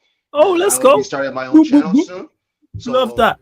Everybody is on here. You've probably seen me. I've called it on the show many times, and I'm just really excited. I'm going to lock in. I've been wanting to do this, but I just haven't locked in, and I will lock in. Lock in and I'm do just it. looking for guidance and help from anybody that can help me out.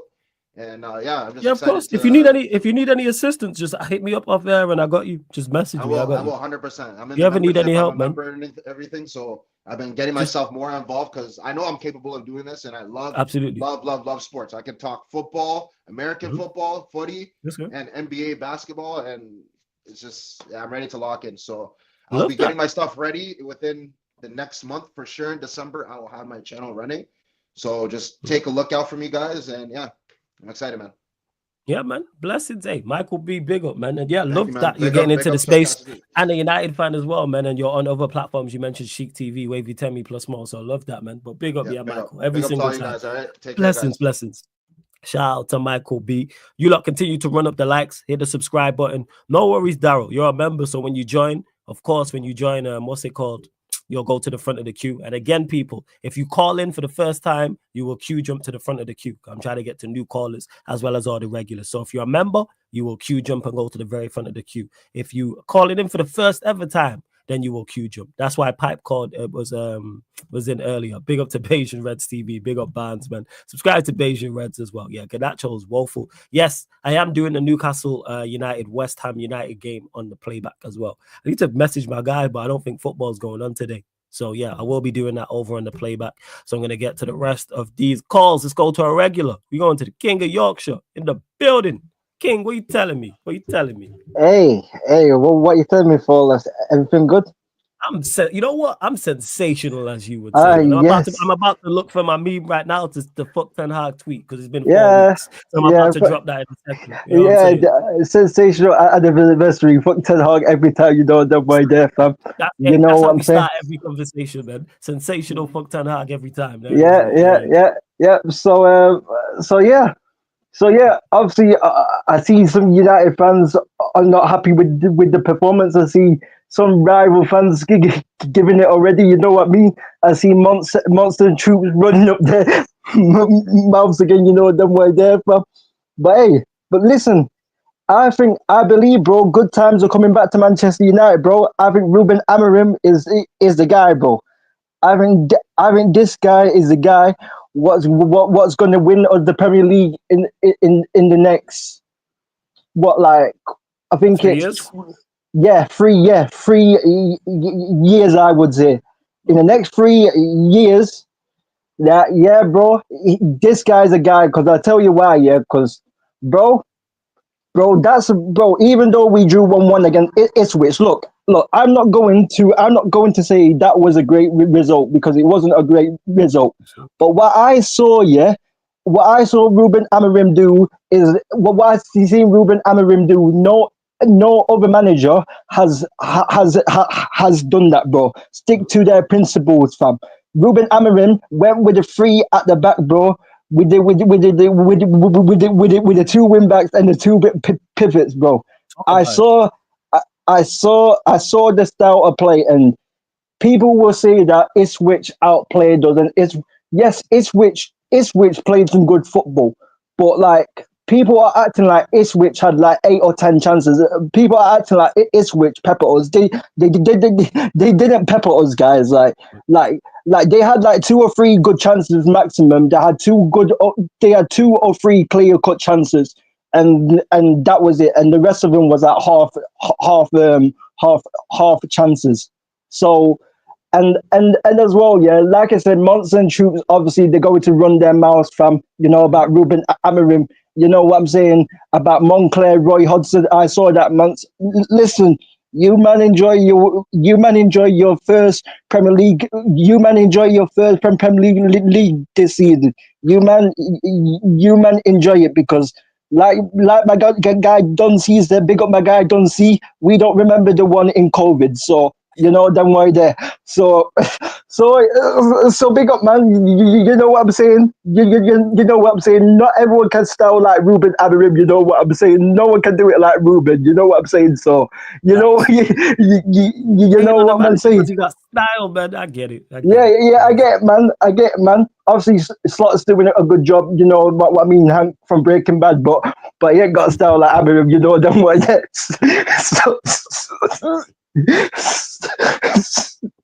So Hank from Breaking Bad, yo, that's crazy, yo. That's crazy. Crazy. That is Breaking Bad. Carry on, sorry. Because I heard Mont say as well. Obviously, all United fans just thought it was Ten Hag. The players are shit. No, bro, our squad isn't shit. Our squad is average. Our squad isn't shit. It's average. Our squad, there's a difference between average and shit. Like our squad is average. Our team still won 2 trophies, even with the dusted manager. So I don't think you know what I'm saying. Like I made a list today. Obviously, I send it to you later. I made a list. Obviously, of players that we should keep and players that we should get rid of. I listed about 13. I listed about 13 players that we should keep and 12 players that Man United should get rid of. And the reason why I'm excited, for this Ruben Amorim, because I hear this guy. He's saying all the right things, but he's saying all the right things. Yeah, in the interview, he said that He said that I can't go into I can't let the players know 100% in detail, or otherwise it would get confusing for them. That's what he said. That's what he said. Very detailed what he wants, so I get it. It's a new formation, so I get it.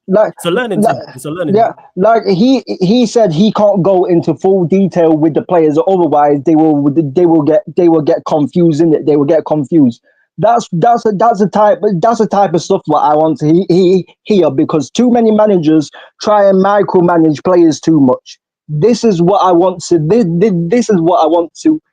This is what I want to hear. He also said, because the person that was obviously interviewing him, he asked him about the young players, about Garnacho, Yeni Euro, and all of that. He said the young players have to be ready to play for Manchester United. They have to be able to cope with the demands of playing for Manchester United. That's what Ruben Amorim said in his interview. That's another thing that he said.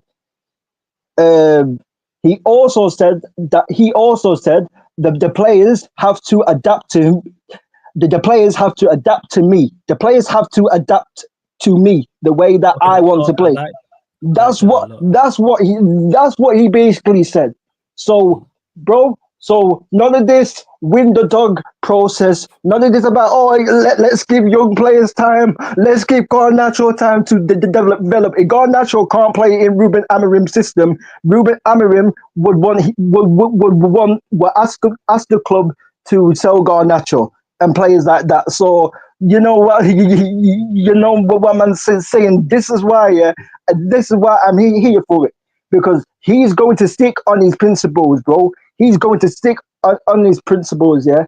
And bro, honestly, he is a right man to take us forward. You know them why the rival fans can laugh at us all they want, bro. Oh, you United fans are getting too giddy, this and that, bro. Bro, let us be shameless. You know them why there. Let us have some fun, fam. You know them why there, fam. We was in prison like Michael Schofield, fam, and we broke out, fam. Now we broke out from Everton hard, fam. We were all in prison, fam. You know them why there watching that terrorist football, fam. You know them why there, fam. So let rival fans hate in it. You know what I'm saying? No one can style like Ruben Amorim, like I said, yeah. So I'm feeling great. You know them why there. Shout out Morgan Gibbs. What I'm feeling great. You know them why there.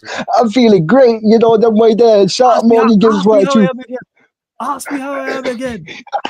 Ask me how I am again. I'm feeling great. I am great. Listen, and Troops. From you. Go on.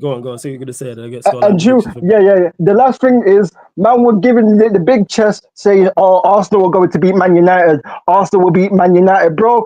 Listen, I can't wait for the Arsenal game. I haven't been this excited for the Arsenal game yet. Listen, Man United are going to win 2-1, bro, against Arsenal. I'm saying it right now. Man United are beating Arsenal, bro. Let's go, bro. You know them why there. I'm ready for this, bro. Like I said, Arteta can't do it like Ruben Amorim. You know them why there, from man's here, bro. You know them why there. You know them why there. You talk about my attack, yeah. Well, your attack is not great as well. You got the B-Tech, Robbie Williams in Leandro Trossard, yeah. You got Neil from the in-betweeners, Kai Havertz, yeah. You got Evra on the right wing, man like Saka.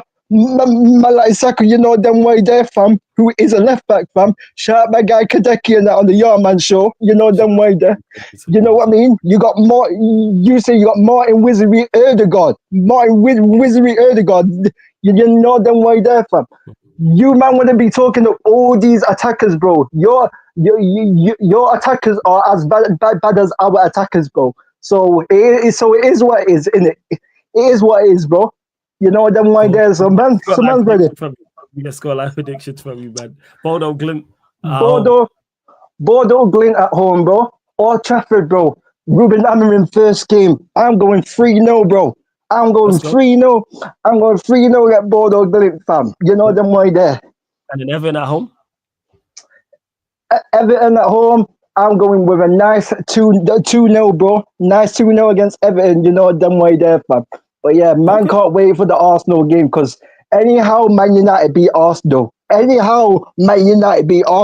the shades will be coming back out again, blood. The shades will be coming out, bro. The crowd will be coming back, fam. You know them why there, fam. Yeah, we're going to deal with Arsenal, yeah. I'm saying that with chest, bro. I don't care if I get clipped up, bro. I'm saying that with chest. You know them why there.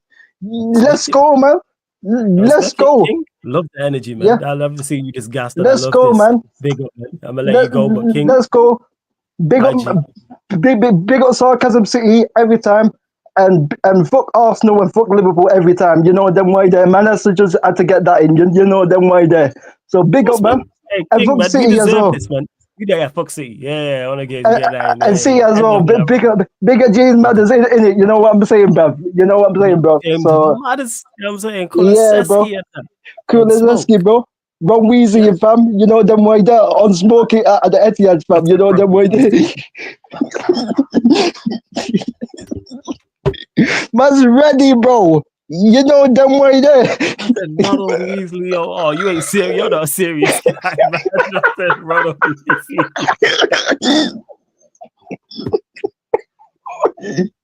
Man's here, bro. Ronald Weasley. You are not a serious guy, yo.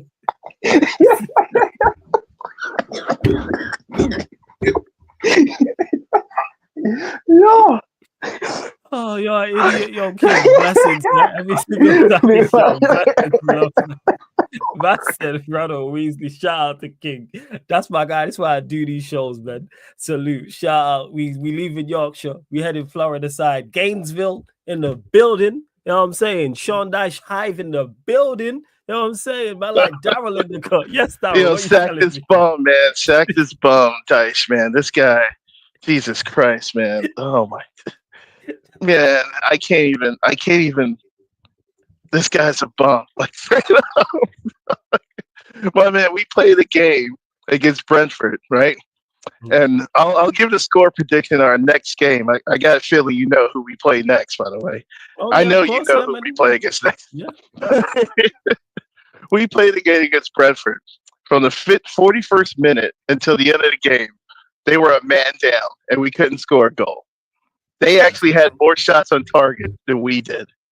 We took 27 shots and had 5 on target. These guys, with a man down, had more shots on target than we did. Dyche is a bum. I'm sick of this guy. He's horrible. His football is so negative. We're a man down, and we're playing with 5 in the back, bro. Like, what the fuck is going on? We're playing 5 in the back. Oh, my God. Watching this, I'm in the office right now, so I'm just like, I have to keep composure so I don't have to rage or anything else like that.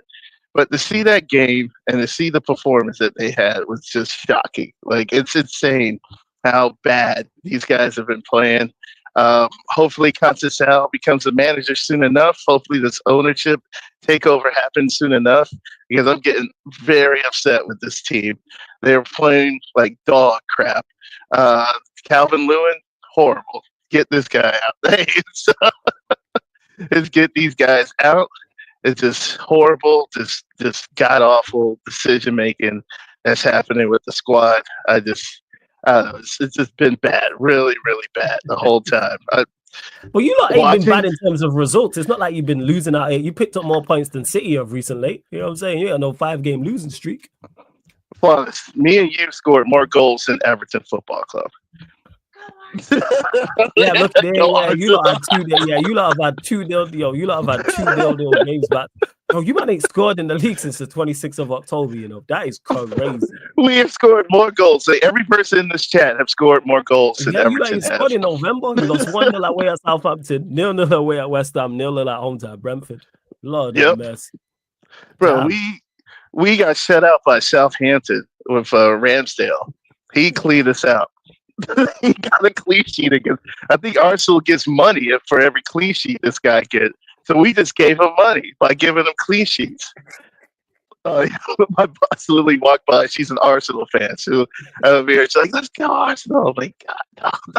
Yeah, let know, man. Maybe she believes. She had to ask if she's out there in. No, she believes. She believes. She said this year. Man. This year. That's it for Super Duper. Super Duper Mick. Why are you laughing, Darryl? This is serious business. That's Super Duper Mick over there, man. This is serious. This guy just laughing. Bro, if he wins the chip, if he wins anything for Arsenal, that would be defying all odds. That's literally what I'm trying to say here. Bro, every person who's in this chat right now, let me see the comments real quick because it's on my phone. Let's see. Sunshine, you scored more than Everton. Don C, you scored more than Everton. I know Warrior J, you scored more than Everton. Ozzy, you scored more than Everton this month. Who else is in the chat? And you see every person in this chat have scored more than Everton. this month of November. We made it, dude. We're alive. We scored more goals than Everton. Yeah, you We are trash. Yeah, you lot really you lot bad, yo. I didn't realize it was that bad, but yeah, 2-0. They mentioned this back again about the 2-0 results back to back. Well, at least you're defensively more sound now. Defensively stout. Oh well, defensively we're stout. Who gets fuck? We can't score a goal. We're stout defensively because most of the time we're chugging a ball deep, and then our defenders run around and try to do some crap, and they can't even do anything. So it just infuriates me how bad we are. Oh yeah, big up Belton, by the way. Got the Belton kit on. Hell yeah, it's nice. Oh yeah, they're doing rough too. And then my lone club, we're struggling right now. The lone club, Man City, but I got a feeling $200 million transfers in January. Here we go. They're gonna spend some money. Here we go. Pep signed the 2-year deal, so you know they may not win the league this year, but they will win something eventually because no other team in the Prem's gonna do anything afterwards. All right, scoreline prediction because I gotta go eat lunch here. Let's wrap this up. All right, let's see here. Let's Amram's first Premier League game at OT. Oh, okay. So you see, I'm just gonna before I get into it, I'll just say this. It's funny to me how these people are ripping into Almiron after his first job, his first game with you boys.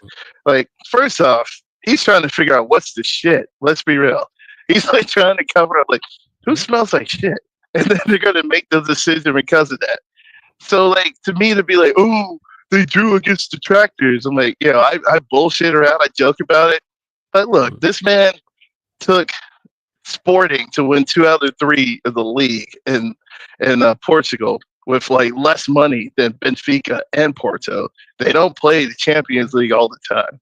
We saw what they did against City. That team against City slapped them up. He slapped up City in his last game at Sporting for the Champions League. So now to recap, what they're going to do, I'm hoping, holy shit, before I get into that, Dice got the vote of confidence, guys. Dice got the vote of confidence. I'm Sean Dice Army, man. I'm with Sean Dice, man. I stand with Sean Dice. Two clean sheets in a row, something to build upon, man. We need to figure out shut the fuck up. 1 goal in a month. 1 goal.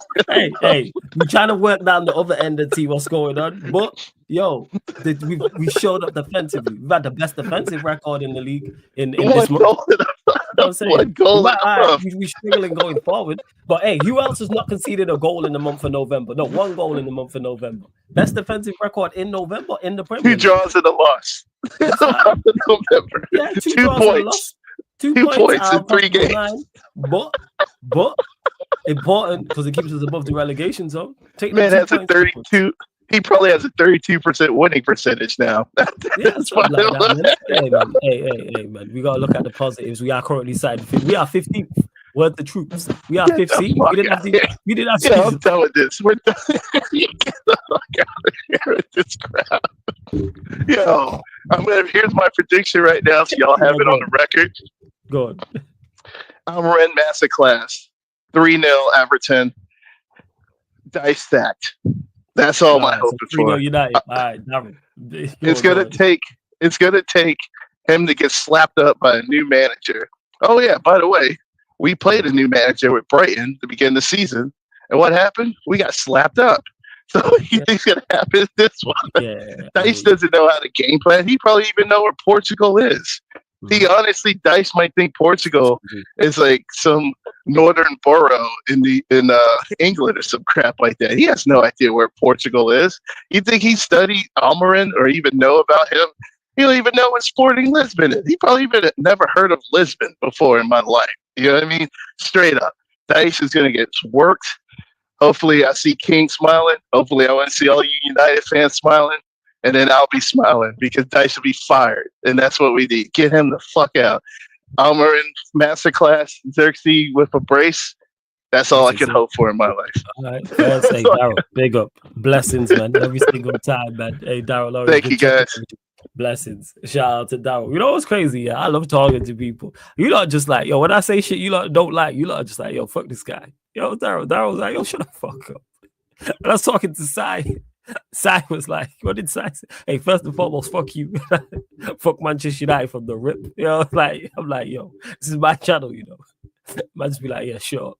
It's crazy. But run up the likes, hit the subscribe button, people. Run up the likes, hit the subscribe button. Shout out to Sheik. Yeah, man, that's why I was on the phone. He says your weekly Ten Hag sack tweet has be dead flawless. Yeah, man, I was putting it together. I was like, all right, we doing this. We doing this ever. I might do this till I run out of memes. Even if it goes terribly wrong with Amarim, I'm still crashing on Ten Hag. I'm not forgetting that. I'm reminding people all of the time. It's until I was gonna do it 50. I was gonna do it for a whole year, 52 weeks. I might go beyond that because memes are gonna keep happening. So every time I see something, I'm like, you know what? Just add that every Monday, man. The weekly tweet every Monday for real.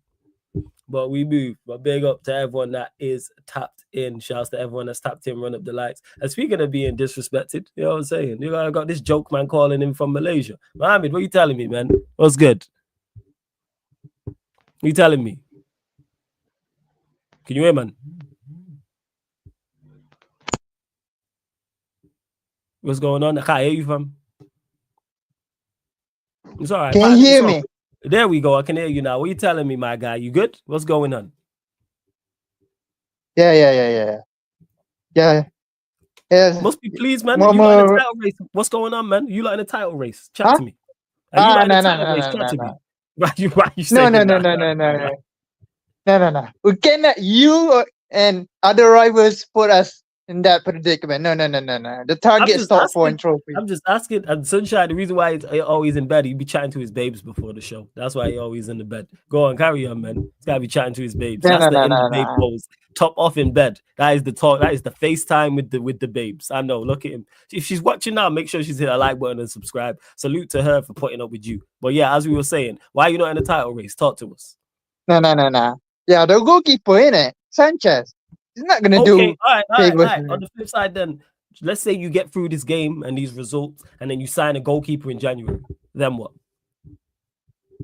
Nah. Still, we don't have the experience, bro. A goalkeeper and a centre back. Let's say you sign a goalkeeper and a centre back. Nah. We don't have the experience, bro. We don't have experience like Liverpool, so it's a new manager. Wait. Goalkeepers, they got a new manager. Yeah, but Liverpool had experienced players, Salah and Van Dijk. They knew what they're doing. Okay. Say you signed two experienced players. What two experienced players that you know in the world right now? In a goalkeeper, you name me. You go and sign. I'm trying to think.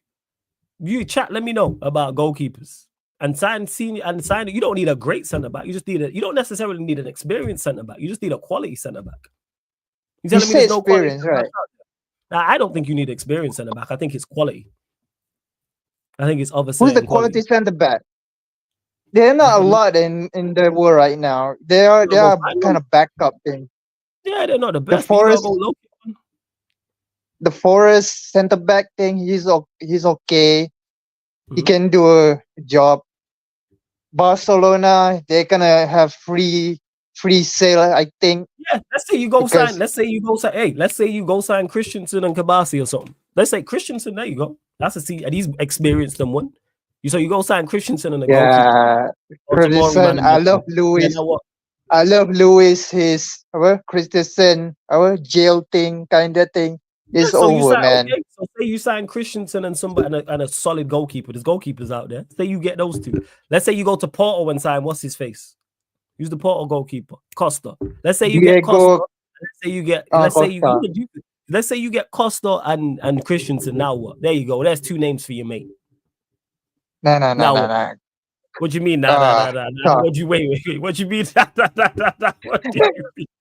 No. I know you're trying to do here. No.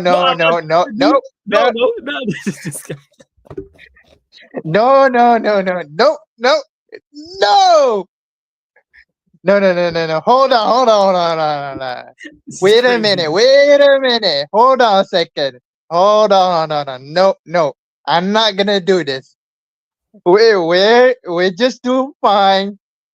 Win games, get top 4, win a trophy. That's our target in it. We have. If you want to win a title, we have to rely on Liverpool drop points. So they're not gonna drop points. They might drop points though. They'll drop points. They won't go on. They won't win every game from now to the end of the season. They gotta go to your place. We gotta go there. You know what I'm saying? Arsenal have to go there. They gotta play Spurs twice. They gotta play Brighton again. You know what I'm saying? They got Newcastle. Yeah, but it's tough, you know. But I don't see we doing it. All right, first. I don't see we can do it. So you're saying top 4 conference league in the FA? It's tough, but yeah. That what you're looking at? Top 4. Yeah, top 4 conference league, FA top Cup. 4 and the conference league and the FA Cup. All right, first. Let me get scoreline prediction for the next 2 games, man. Let me get scoreline prediction for your next 2 games. Heidenheim away. 3-1. Yeah, 3-1. Okay. Villa at home. Villa at home. Villa are bad right now, but they will be out for the game, I guess. 3-1 as well. Okay, 2 3-1s, yeah. 6 goals in 2 games. Yeah. All right. Up to Chelsea. Yeah. But no title race. Flawless. Go on. Mm-hmm. Yeah, I was shocked that Man City result. You know, I can't believe it. Hey, I told people respect Spurs, but people didn't want to hear me. Well, they hear me now. The Man City. Yeah, I know. They didn't want to respect Spurs. People wanted to hate on Spurs. Yeah, I Well, was shocked. I thought Man City bounced back. Yeah, man. No. Spurs are a good team, man. They just yo-yo thing, you know. They just yo-yo. Yeah. They're probably gonna lose. They're gonna lose against Fulham or draw or something like that. Game, man. They always do that, and that's Sunday business, man. We talking about today. That's Sunday. Real right? Flawless. That's December 1st. Are you gonna set now? Go on. Flawless. Are you gonna set that Liverpool are gonna win the league now? It's in the Pretty much. now. I'm pretty much there with it. Unfortunately, I'm pretty much there. Yeah. Unless you like Unless do the Man business. City, I'm with doing Chelsea. something. I'm Chelsea. You know what I'm saying? Chelsea. No. Chelsea. I'm Chelsea, man. You lot must. Nah, I'm not checking No. You stay in the stay calm. Sign a goalkeeper and a centre back. We right there, man. Enzo Maresca, Arby. You know what I'm saying? You know them way there. No. That's sounding like go from Manny to you know them way there. You know what I'm saying? No. No. I have to let you go, yeah. Blessing, big up, man. Yeah. Yeah. Always good talking to you, man. Blessings. Big up.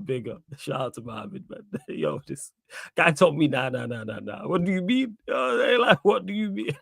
And big up to Saeed for the raid, man. Shouts to everyone who's joined over from the raid from Saeed TV. Run up the likes, hit the subscribe button. If you want to call in, feel free. I've only got like 45 more minutes. I got to get to the rest of these callers, people. These shows are becoming longer and longer. Let's go to the unhappiest man, probably, in the Premier League. Ain't seen his team winning like 4 or 5 games, 5 games, 5 losses in a row. The empire is crumbling.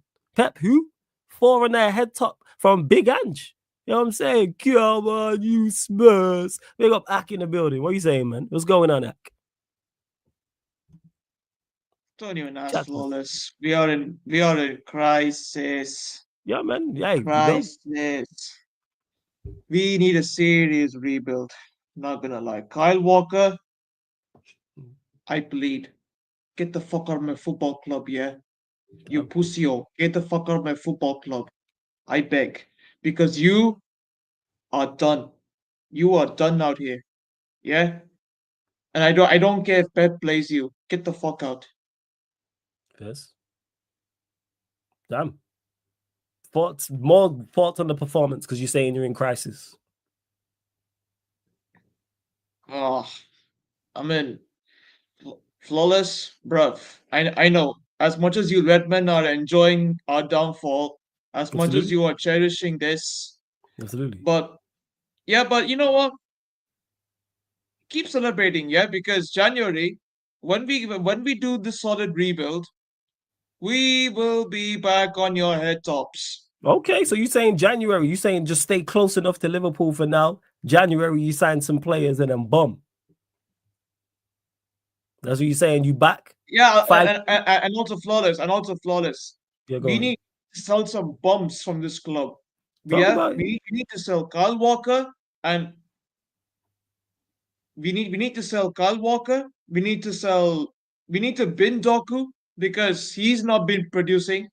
I mean, look, like despite not playing the last game, but he needs to leave. Third,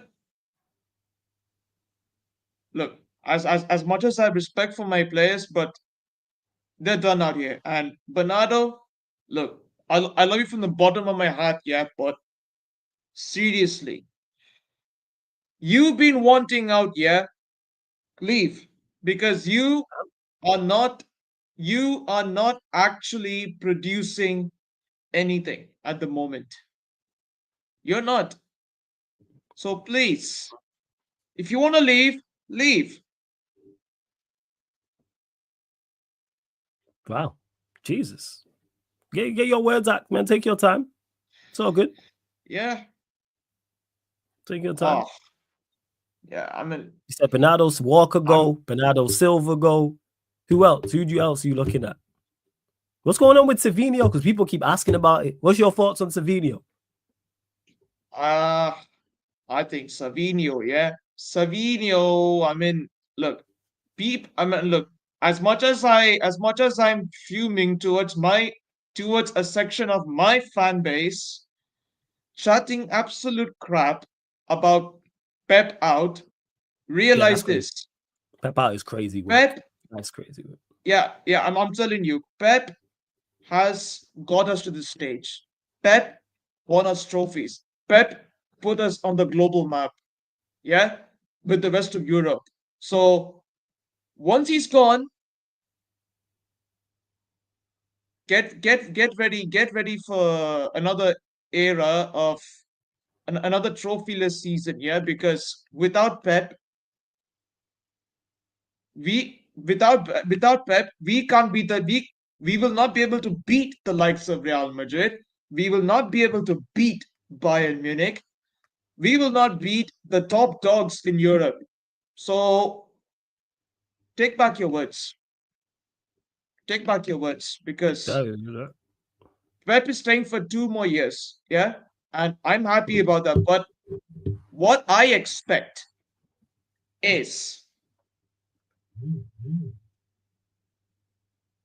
a rebuild in Jan. And of course, so you're saying don't wait till summer. You're saying January. Okay, forget player names. What position? How many players and what positions do you think you need to sign in January to have a successful rebuild and go get this 5P? I mean, first of all, we need to get a DM. We need to get a right back. We need to get a centre back. We need to get a backup striker for Haaland because Haaland right back, centre back, backup striker. Okay. Anyone else? Yeah, so right back, centre back, yeah, backup striker. Anyone else, or just those three? Just these three. And I'll tell you what the rest. See, left back we have Guardiola, who is amazing. Yeah. Guardiola, he's been amazing last season as well, and this season as well against Wolves. He scored a lot of goals for us, but we can't keep depending on him to score goals and get us out of a sticky situation. But this system is not working, and Pep needs to change up. He needs to seriously change. Pep needs to stop relying on Haaland a lot scoring because Haaland, look, Haaland, he has not been scoring lately. He's been ghosting, and especially, look, Phil Foden, I rate my boy, yeah, I rate my star boy, but lately he's been stinking up. He's been stinking up, and I am not happy with it. So this is just like a surgery. We need a surgery at this point. Open heart surgery. Oh, United. Yeah, talk about United. You talk about Ralph Ragnick. Your gaffer talked about your club needing an open heart surgery. He did. He was right.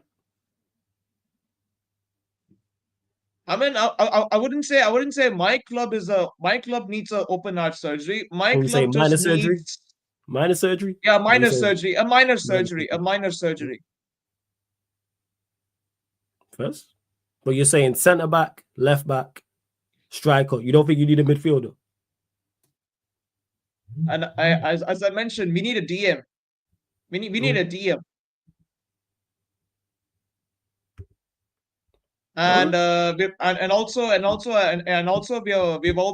already lined up options for that. So yeah, I hope Tiki, please. I don't care if it's a release clause or whatever you pick, but pay the money, get the players to the door. That's it. Okay. You got the cash, get them through. That's it. Yeah, because you lot, jeez. Yeah, I'm just looking at your results here. Last 5 lost. So let me get your prediction. Home to Feyenoord tomorrow.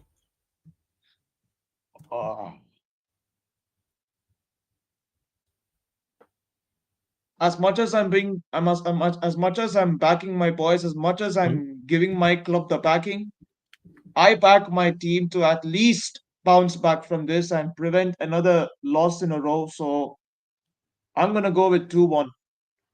Because 2-1 we are facing Honest Slot FC. Mhm. Honest Slot FC. It's literally gonna be a difficult task. Yep. So Fez, so you're saying 2-1 against Feyenoord, yeah? Yeah, 2-1. And then what about the game away at Anfield, Liverpool, Manchester City?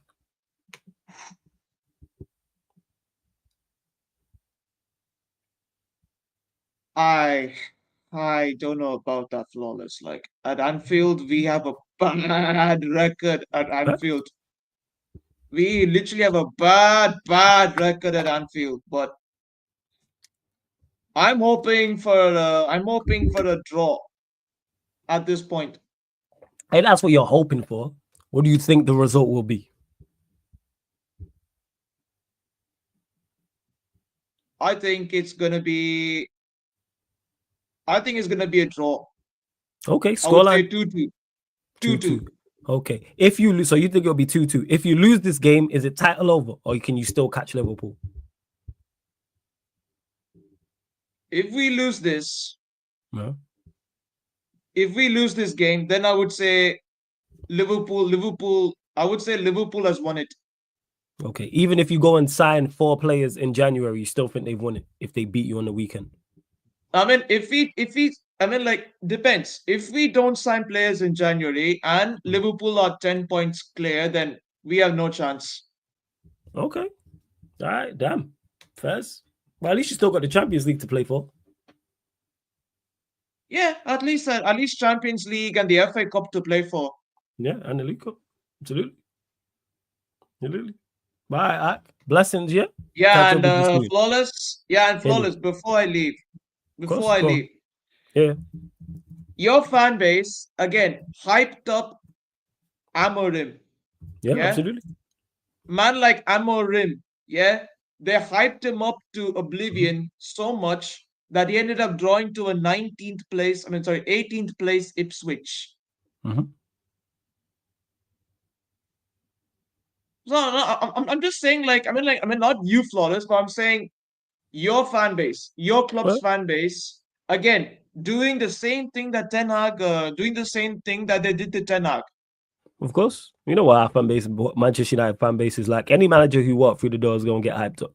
Whether it's Ten Hag, whether it's Amorim, whether it was Flick, whether it was McKenna, whether it was Southgate, no matter who it would have been. No matter who the manager would have been, would have got hyped up. That's what we do here. Like, same with players. We go overboard. Not me, but I'm saying the fan base in general go overboard. The online fan base, I should say, going to go OTT. But we'll see. But yeah, man, we move. But yeah, Ak, we'll see. I'll see you soon. Hopefully your losing run continues. And also Flawless. Sorry, Flawless. Cool. One last message, yeah. Well, you red men, yeah, have your time, yeah. You're having the time of your life. Enjoy it, yeah. But January, post-January, We are back. Hold that. Okay. Oh yeah, we've We are seen you lot back. 15th of Know December as well. this. We play you lot the 15th as well. For this month, 15th not of this month, December, next yeah. month. Ooh. I can't wait. I'm trying to get a ticket. I'm trying to get there. I'm trying to be there.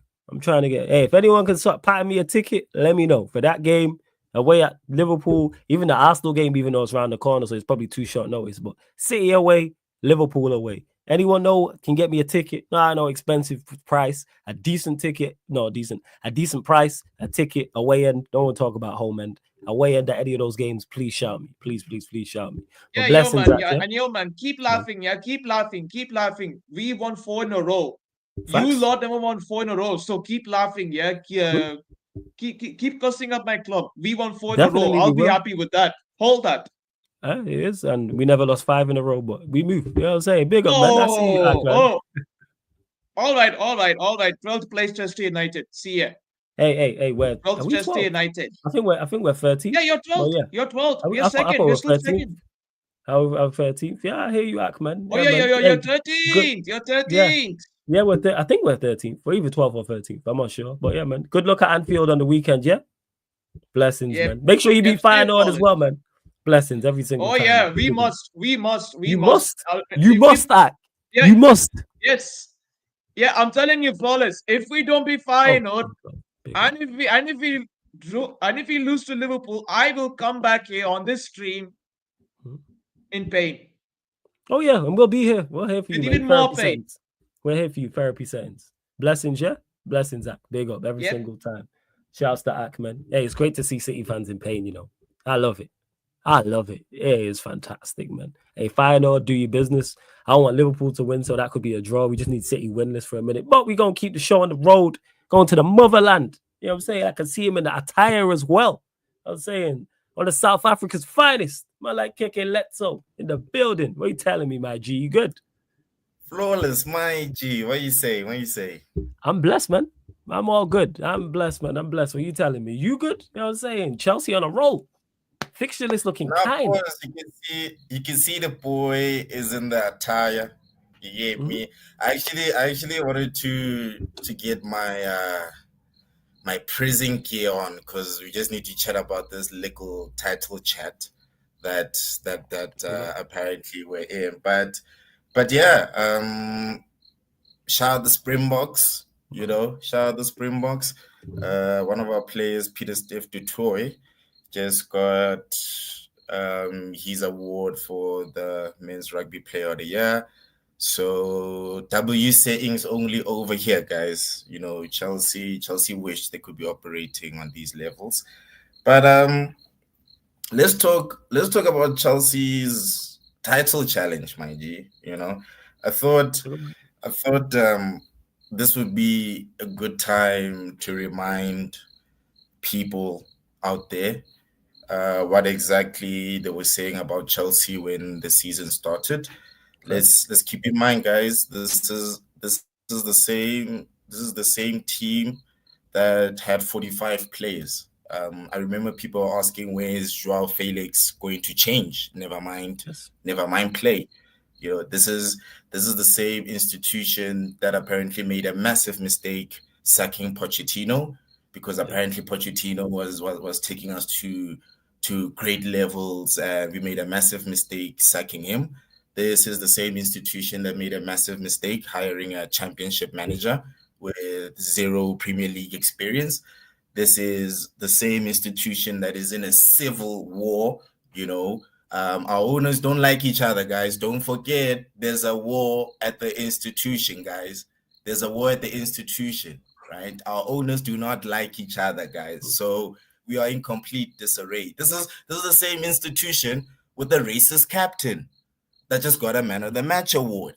You know, so this is a team supposedly in disarray. There's no leadership, guys. Remember, our captain is always injured, and he doesn't even take those stock standard leadership type. There's no leaders, guys.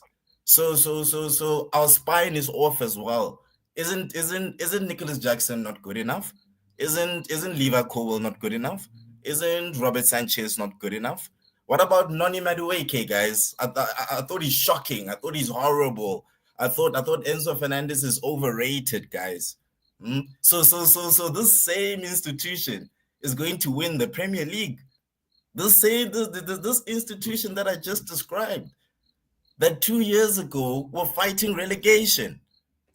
now we're in a title charge, guys. You must, man, to stop Liverpool. You must. You're the only one left. You're the last hope. You're the only hope. There's no one else. City, you seen Ak? You know what I'm saying? Ak looked like someone needs to give Ak a hug. Ak stressed. The man can't get a win. Man, Arsenal. It's you. Listen, fuck him. They can hold that, man. The crumbles. The empire is crumbling, and I love it. Love it. But surely it was inevitable, right? Surely you all knew it was the Pep. Right? It's gonna happen, but not like this. I didn't expect it like this. 5 losses in a row. But that's the thing, though. 4-0 on your home patch to 4-0 on your home patch to Spurs. Brennan Johnson, a goal assisted by Timo Werner after he just walked past Kyle Walker. Hey, listen, Flawless. I don't think Gundogan in the midfield directing traffic like Pop said. About Spurs dominance in it. You know what Spurs did to you, man, as well. Hey, I respect Spurs. Yeah, man. Because of Satan we had in charge. That's why. Everyone packed us with Satan we had in charge. Fuck that guy too. Hopefully, man, he takes over at City. He might, doesn't he play position-based football or something? Yeah, facts. They can get him fucking Ten Hag. Joke thing. But yeah, man, I wanted to say with I think it's jarring, firstly, and it's also sad just how little nuance and context people add to situations, right? And also what's also jarring is how were people so sure that Chelsea were going to be shit, right? People were literally saying that with this squad that Chelsea built, I'll never forget when they had the list of all the players, and the whole chat that week was like, oh, I'm not a sporting director, but I could build a better squad. If I was given a billion, I could build a better. Now twos. Just because men are fit, bro. Twos. Oh, what a squad! Oh, Chelsea squad is like what? Like I just wish people. I just wish people could just stop and critically analyze the situation. But you're asking people. Right? You're asking people to be logical, balanced, non-biased. Yes, you're laughing already, Kekeletso. Word to Black Panther. We don't do that here. You know what I'm saying? Yeah. We don't do that here. Yeah, it's jarring, and I don't know how people live their lives with such inconsistencies. So, please remember what you man said about my football institution. I was there as well, people. I was there. I said I thought Chelsea would come sixth. I was feeling very pessimistic after the City game. You was. Remember, and then the team surprised me, and then I had to be like, "Oh, right, like you men are proving me wrong. I'm eating that humble pie. Levi Cowell made me eat that humble pie. Kukurea made me eat that humble pie. So for me, and he might be eating that humble pie to eating on that title plate. I'm just saying, but go on, carry on as we were. Hey, listen, man. It does like for me, the objective remains the same: top 4 and a trophy. However, I did tell you the last time we spoke that don't sleep on Chelsea. This was before this happened. I said don't sleep on Chelsea, but I also said let the football.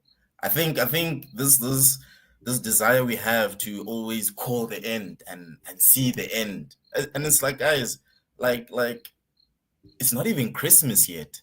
We haven't had the good old Barclays Premier League December period, right?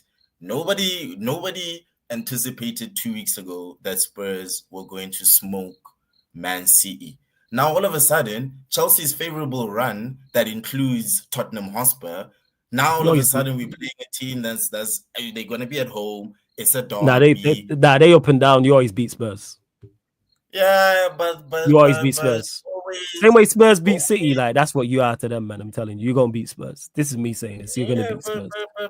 but when are we gonna learn that with life, past performance doesn't predict future results, man? That is true, but it's an indication in that result. When's the last time they beat you at their place? Let me See, look, you look it up in the sky trying to remember. The answer's up there. It was like it's Star Wars. It's the flying paragraphs up there.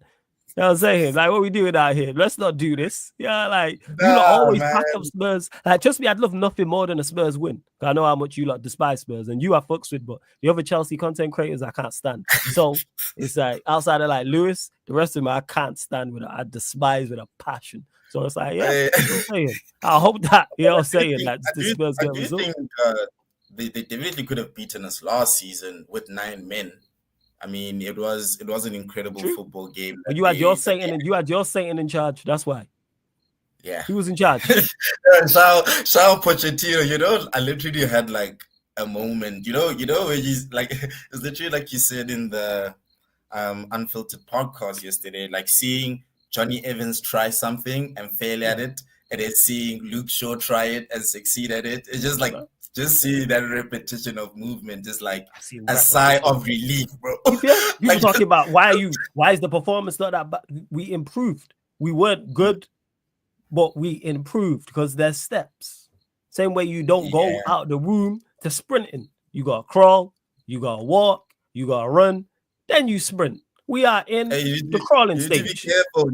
You sound like Pochettino there, my We're in the crawling stage. We in the The thing is, it don't take that long. You know what I'm saying? But we currently crawling. No, we currently we are currently crawling. Hey, these next minute games, we better be walking, speed walking in these next couple That's weeks. crazy because if you deep it, that group of players last week was the first time they got tactical instructions in like 2 years. So are people talking about why did they? The manager said it. The players had to think. Yeah, because you've given them player instructions. Bruno's never had. Man had a dossier. Man had a dossier to look at for the first time in 2 years. You know, like video analysis was actually video analysis this past week. Man said before we even took a training session was like, this team lacks physicality. So you just been watching us like I've been watching us. Like, yeah, we lack physicality. So the improvements have to be there. Like, I'm one of them. I'm expecting improvements, obviously, in the team overall. Also, results. We need to win 4. I've been saying this. We need to win 4 out of our next 5 across all competitions. We don't win 4 out of our next 5, I'll be disappointed. We got Bodo Glint. We got Bodo Glint, Everton, Arsenal, Newcastle. Not Newcastle. It's Bodo Glint. Is it Everton away? Bodo Glint, Everton, Arsenal, Forest, Victoria P. That's our next 5. I want 4 wins from 5. And even the Arsenal game, I'm looking at go nick a point. I was literally gonna say, at least against Arsenal, you're looking for a performance, a competitive. Yeah, I'm looking for a performance. Yeah, I'm looking for a competitive. For too many times we've been rolled over. Ipswich, people can say, yeah, they were the better team. Cool. We competed. We made Ipswich play. We made Ipswich play well. Like, all right, cool. But too many times this season, actually, every time I've been saying this, every time we've lost or drew a game, the opposition hasn't been at their best. They've won at ease. That's unacceptable. There's no one, even Spurs. Spurs thoroughly deserved the win against us. Not disputing that. Were they at their very best? Fuck no. Look at Spurs against us. Look at Spurs against City. Night and day. If Spurs who played the level that City would have played us, they would have packed us 8 or 9. Bear in mind, Werner missed 2 1-on-1s that game. But the point I'm making is the level they was at overall. They would have packed us 8 on. It would have been a record. They would have played what you're referencing in terms of just rolling over, right? Imagine you planning to rob someone, right? And then you had this like elaborate scheme, but the way you bump into him, he just gives you stuff. It's like all right, like I had a plan and everything, but you just a pussy, innit? Just take the stuff. That's what we've been doing, man. At least put up a fight. If you get robbed, you get robbed. All right, you black my eye, you knock me out. Don't just give him the stuff. Yo, I ran and he caught me. Sometimes it's fight or flight. Hey, they ran and beat my ass first. You know what I'm saying? TV. There's not a big waiting list. If you want to join, feel free to join. I'm gonna after KK so I'm just gonna bring everyone on. I need to get to the Newcastle West Ham game. So yeah, I was there in the trenches as well with Potter, bro. Like I know exactly what you mean in terms of just wanting to see your team compete. It's a temperament thing. And funny enough, Chelsea's game against Leicester, they rolled over, bro. They rolled over. I also don't like the narrative surrounding that game. Like that was a walk in the park for Chelsea, guys. Like I just need to make that clear. That was a stock standard Premier League win. We're not gonna remember it 2 months from now. We'll just remember when they on this day in 2024. That was a stock standard Premier League day. But Leicester was so poor. They were so poor. Leicester was shocking. And I think Cooper got sacked. Cooper did get sacked. Yeah, Cooper got sacked. Yeah. So for me, that's how you know that, like, guys, we can see when a team is not competitive. We can see when you shook. We can see when you're not fronting up and pumping your chest out and losing with grace, you know. So yeah, man, I do hope there's a young cooking for you, man, in your little 5-game streak, just to throw the spanner in the works, because I love how the United cycle works. Like, you know, overnight Donnies have turned into like tacticals. I'm hearing like, there's a left inside forward, there's a right, and then there's 3 at the back. See that? So I don't do none of that shit. I don't even lie to you lot. Be like, I'll see what I see on the pitch. This is why I didn't watch the training sessions. That's why I didn't do no tactical breakdowns, even though salute to the content creators who do that. That's just not my bag. Let me see what I see on the pitch. And what I see on the pitch, I liked. Even though it didn't always go well. 6 months ago, men were structure merchants, you know, like we were keeping tabs on managers being hired, grasses being cut, you know, wall paintings being changed. So yeah, I love United and the hype train, man. So let's see what happens when it starts falling apart, because you know it will, right? with that squad at your disposal, like you've been on this attack for a long time. I think even over the summer, the fights you were having with people, it was so crazy to see people vehemently try to tell you that you're not seeing what you're seeing, right? And like now that this attack, my eyes are lying. People are trying to tell me my eyes were lying about this attack. Now it's we need a whole new attack. Well, who would have thought that Hoyland, Xerxes, Mount, Bruno, Garnacho, Rashford is a bad? Who would have thought it? You know. Next thing they gonna tell me, that. Next thing they gonna tell me that grass is green. You know what I'm saying? Next thing they gonna say, hey, South Africa's in Africa. You know. Next thing they gonna tell me that. Who would have thought, man? The South African countries in the continent Africa. Who would have thought? Crazy work. Who would have thought, bro? Who would have thought these things? Damn. I'm seeing mind blown. I'm seeing Donnies out here talking about I think Mount is going to be important in this system. Listen, I can't wait until Mason Mount is a key player for Manchester United. Like, I can't wait until you, man, see that this guy has zero sauce and you want to play him in the 10. Zero. And here the thing is, people have thought waxing Liverpool because he said what he said, and then he got microwave minutes in the game. Got microwave minutes. You know what I'm saying? Quick noodles in the microwave. You know what I'm saying? That's what he got. 2-minute team, no noodles. 2-minute team, you know what I'm saying, man? The 2-minute rice. Right? That's what it was. We were like, hyping up. Like, I'm sure Amorim is fully aware. From what's one thing I will say about what he says in the interviews, he's fully aware of the task at hand. He is fully aware. But kick it, let me get your... Go on. No, I was gonna ask, like with like just on your point, because he has cooked the squad a little bit. I can't lie. And usually the rhetoric with a manager that comes into a new team, even though they know there might be some missing parts, they usually always say that there's tools there at their disposal that they can build with. But I think with Amorim, like he's pulled no punches, you know. Like the only thing that's left is for him to start name dropping dons like Maresca, you know. But I wanted to ask you, like, first go.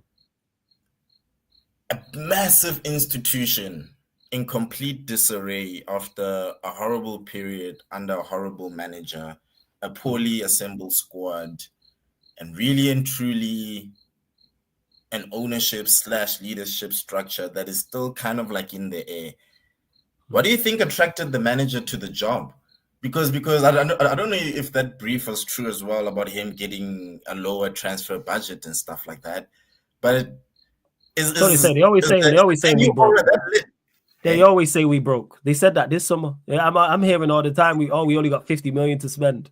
They only got 100 million to spend. I hear and people, United fans, rival fans, I get it. I would hype it up if but United fans fall for. Oh, we got no money. I hear every Manchester United print money. Don't tell me about FFP or anything like that. Manchester United print money, people. If Manchester United made their own money, they could sell that to people and add it of value. Manchester United pounds, Manchester United dollars. Like people don't understand like the financial juggernaut, as bad as we've been, the financial juggernaut that Manchester United are. It was like City won a treble. You know what I'm saying? Our DOF got more headlines. We was linked to DOFs like it was a starting striker. People were pulling up lists of DOFs. There was this thing, the tree on social media with the DOF, the CEO, the COO, like it was a formation. Manchester United are a different breed. What are we talking about here? No one don't care who City's DOF is. Facts. Who's Liverpool's technical director? These things don't get spoken about. Liverpool and City fans will know. These things don't get spoken about. Dan Ashworth's name was in the somewhat headlines like he was a transfer signing. Bro, we were tracking man pulling up to villas and that. Man, are tracking secret meetings that were not secret. Meetings getting spoken about in international breaks, like we signed linked to a you see, that was a crazy experience. Just seeing that's how what it is. So in regards to we all waited with bated breath for the meeting. or at least the decision from the meeting. Like the footballing world was waiting, you know. Waiting. I'm saying like it was Marvel. You know what I'm saying? Like it was like, right, we're stripping you lot of all your powers. But hey, we move. But Keke Leto, let me get your scoreline predictions, your next two games. Away at Heidenheim. Hey, listen, I'm looking for a young John Cena. Can't see me 5-0 there. I don't know who they are. I don't want them to see us, bro. Like realizing that Chelsea were playing Dons that also work at Burger King. 5-0 minimum all the way, bro. And then home to Villa. Tough game, top 4 rivals.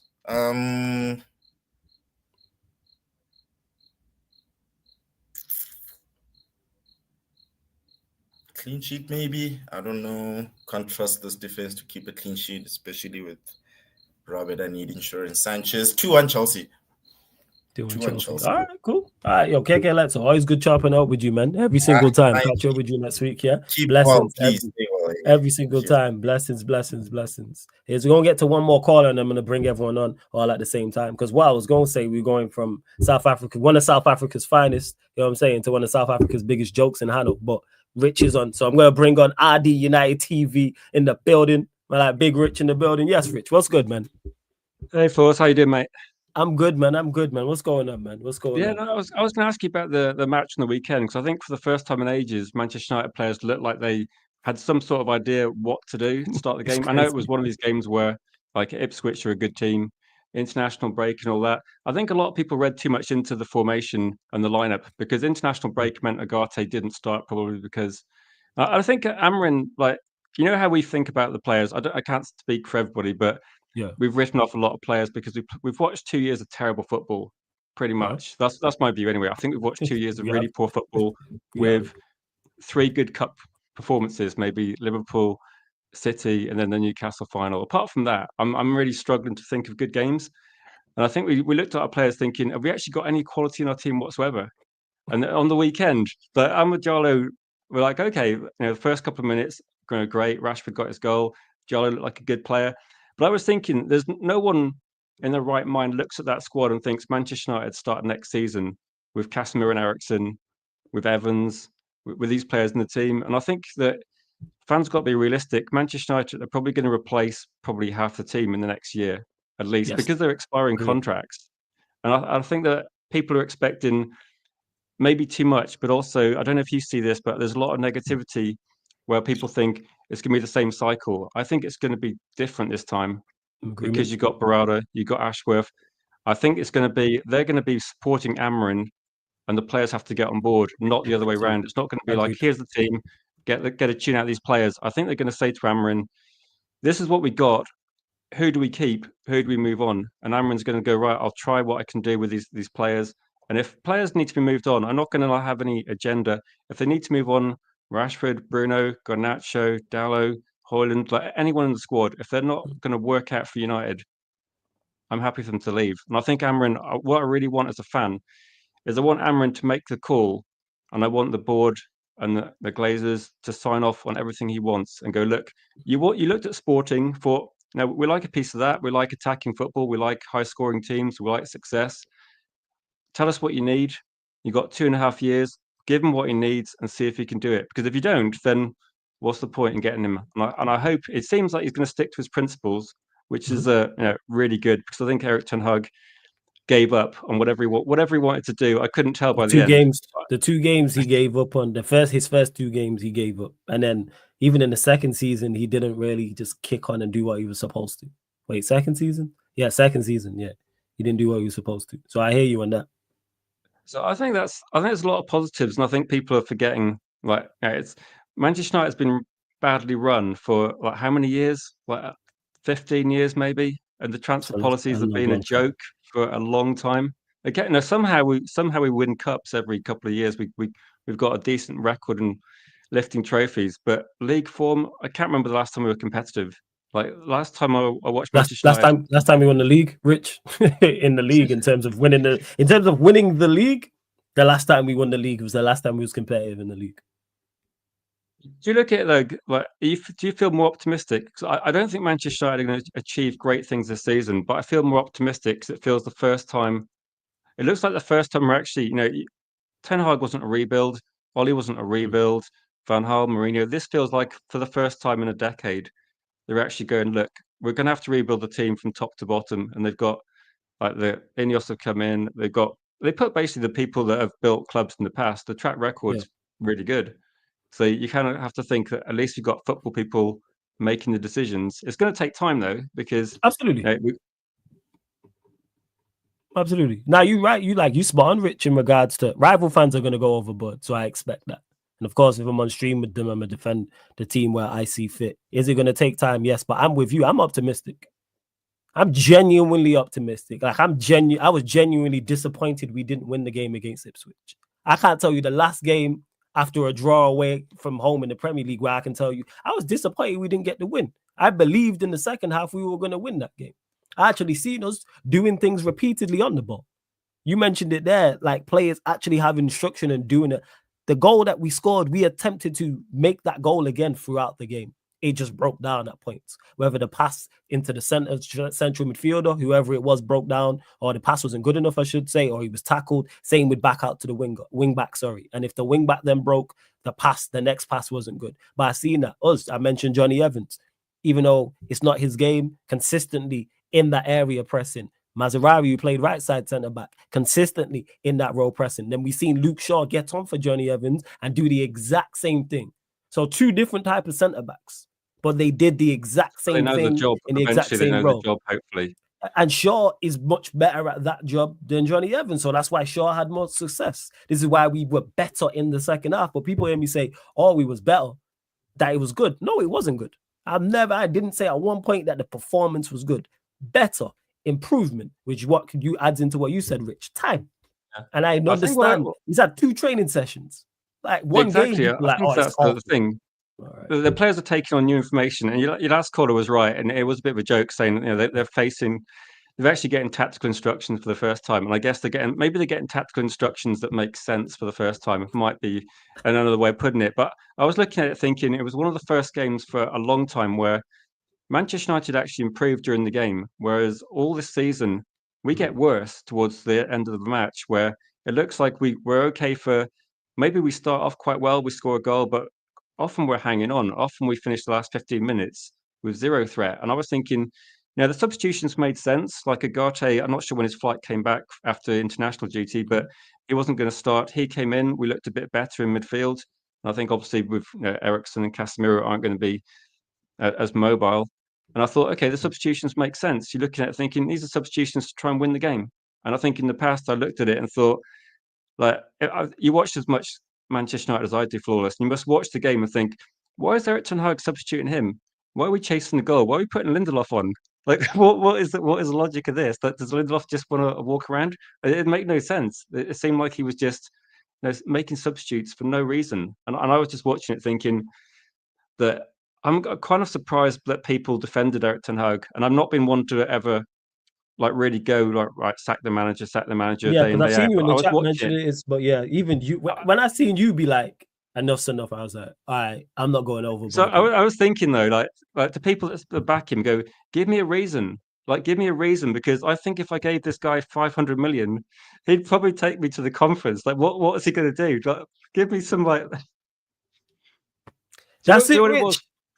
That's it. Go on, carry on. Well, I was going to say, okay, if anyone that defends Ten Hag, and everyone's entitled to their opinion, and I just want them to just like give me some reasons so I can just try and understand. But I watched the Spurs game, and unfortunately, I watched the whole match because I'm a Manchester United fan. And from the first few minutes, Spurs destroyed United. And I saw Ten Hag on the side. He looked like someone that had no idea what to do. He was watching Manchester United get destroyed, and he had no idea what to do. And I was thinking, like Mourinho used to like go, right, we need to change this, bring this guy off. And Eric Ten Hag just thought, let's just see what happens. And I just thought, if you're not a manager, what are you doing? And to be honest, I think Manchester United got lucky. They managed to get a good manager in. So I guess that, it's cost a lot of money, and maybe that's the only mistake that Ineos have made so far in terms of the transfer policy. Seems like quite good in terms of like a bit cheaper. They're not spending like 80, 90 million on people like Anthony. Yeah, I was just thinking, Manchester United have still got problems with like Mason Mount's contract or Casemiro, because they're just contracts they shouldn't have signed these players, and that's not Amarin's fault, but he's got to deal with it. Yeah, I was just thinking, they probably thought Ten Hag could limp through the season, but that's maybe the only misstep they made. Like no one, like I'm a bit of a negative fan regarding Ten Hag, but I didn't think we were going to be 14th in the league coming second international break. So when he got sacked, I was just thinking, yeah, it's inevitable, isn't it? Look at the budget, look at the position, look at like 3 average teams in Europe we played, and we couldn't beat any of them. So it's like it got so stupid. It is funny, isn't it? But it got so stupid that I don't know what to say. Exactly. Yeah, had you speechless. That's where it was. But Rich, let me get your scoreline predictions for our next 2 games. So Bodo Glint at home. I think Bodo Glimt, okay, it's got to be a win, definitely. And I have no idea how good Bodo Glimt are, but I'm expecting let's go for like a clean sheet and say 2-0, 3-0.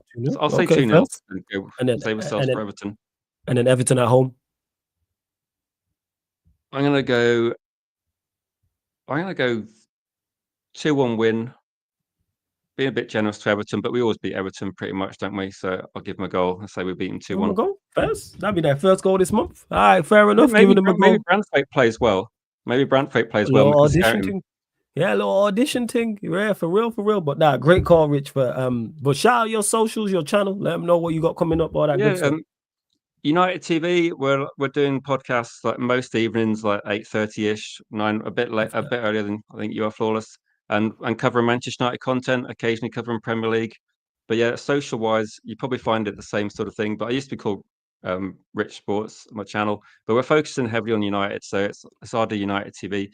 And if you like Manchester United, we do tolerate other fan bases. City fans at the moment, because they're doing badly, are welcome, because it's kind of funny. But yeah, no, welcome to everybody. But thanks, Flawless. Of course, I need to probably head off quite soon anyway. But do your appreciate thing. All good. Make sure you call back him, and it was good chopping up. You're always supporting, so I appreciate that. Thank you. But you lot, make sure subscribe to RD United TV. RD United TV, especially if you're a United fan. Even if you're a rival fan, go over there and support. Rich, bless for calling in. Thank you. Yeah, I appreciate that. Yeah, appreciate bless it. My guy. Bless. Shout out to Rich, man. See that, man. Great call. You see how Rich that is? Ultimate professional, man. You know what I'm saying? And from ultimate professional to 2 of these 3 being jokers. We got Hano in the cut, got Prime in the cut, Omar in the cut. What you man saying, man? What's good? What are we saying? You good, Prime? So, Omar, you man good? What's happening? Yeah, I'm good, Oh, good. bro. Hey, you lot, make sure you subscribe to RD United TV. That's Rich's channel. Make sure you subscribe. Make sure you subscribe. I think everyone having connection issues. I think Prime's throwing no Prime's back. Where's this joke man, Hano? Can you hear me, Flawless? Yeah, I can hear you. Omar, thoughts on your. Let me get your thoughts on your game against Celta Vigo, actually. Well, listen, Flawless, you know me, that you know, Flawless. Since the beginning of the season, I've been enjoying life as a Barca fan, and you know, when you're enjoying life, Flawless, you have these moments when your team doesn't do well, everyone starts flocking at your channel, basically trying to enjoy the meltdown. You understand what I'm saying? And obviously, I didn't do the Sociedad game because I was ill that week, but I was live for the game against Celta de Vigo. And one thing about me is, Flawless, you know me, Flawless. Even when we win, I'm one of these people who I call out the issues of the team, because I don't want people to say, "Oh yeah, you celebrate when you're winning, but then when you lose, you say something different," right? I like to keep the same energy. I like to talk about positives and negatives, right? And every time I've come here and we've talked about it, and I've said the biggest issue that I have with Hansi Flick's style of play is that when we concede first, usually it's like mentally our players just they get shell shocked. You understand what I'm saying, right? They don't know how to react. And the funny thing is, when we were cruising, we were 2-0 up, everything was going great, right? A-okay. And then literally, Mark Casado gets sent off. Just like in the Monaco game, right? Where Eric Garcia got sent off. Casado gets sent off. There's 10 minutes to go. Okay, then cool. 10 man, not great, but at the end of the day, you got a 2-goal lead. You could see mentally how the players just could. You can just see the switch, and you would see it because I was live. I was literally saying, I was like, bro, we're down to 10 men. These guys are going to end up messing up. They're gonna mess up. And literally, Kunde, I don't know what this guy was thinking, right? You have all the time to clear the ball. Why? What are you doing? Like, what in the world are you doing? And then you end up messing it up. Then I'll get a goal. And then literally when they scored, I said, "Oh my flipping God, they're actually going to equalize." And everyone's like, "No, they're not. I'm like, bro, I've been Yeah, they watching created my a lot of team." chances, man. I was watching the game. They created a lot of chances. But look at what happened after they got that second goal. After they literally equalized, it got ruled out. Remember? Because it went out of play.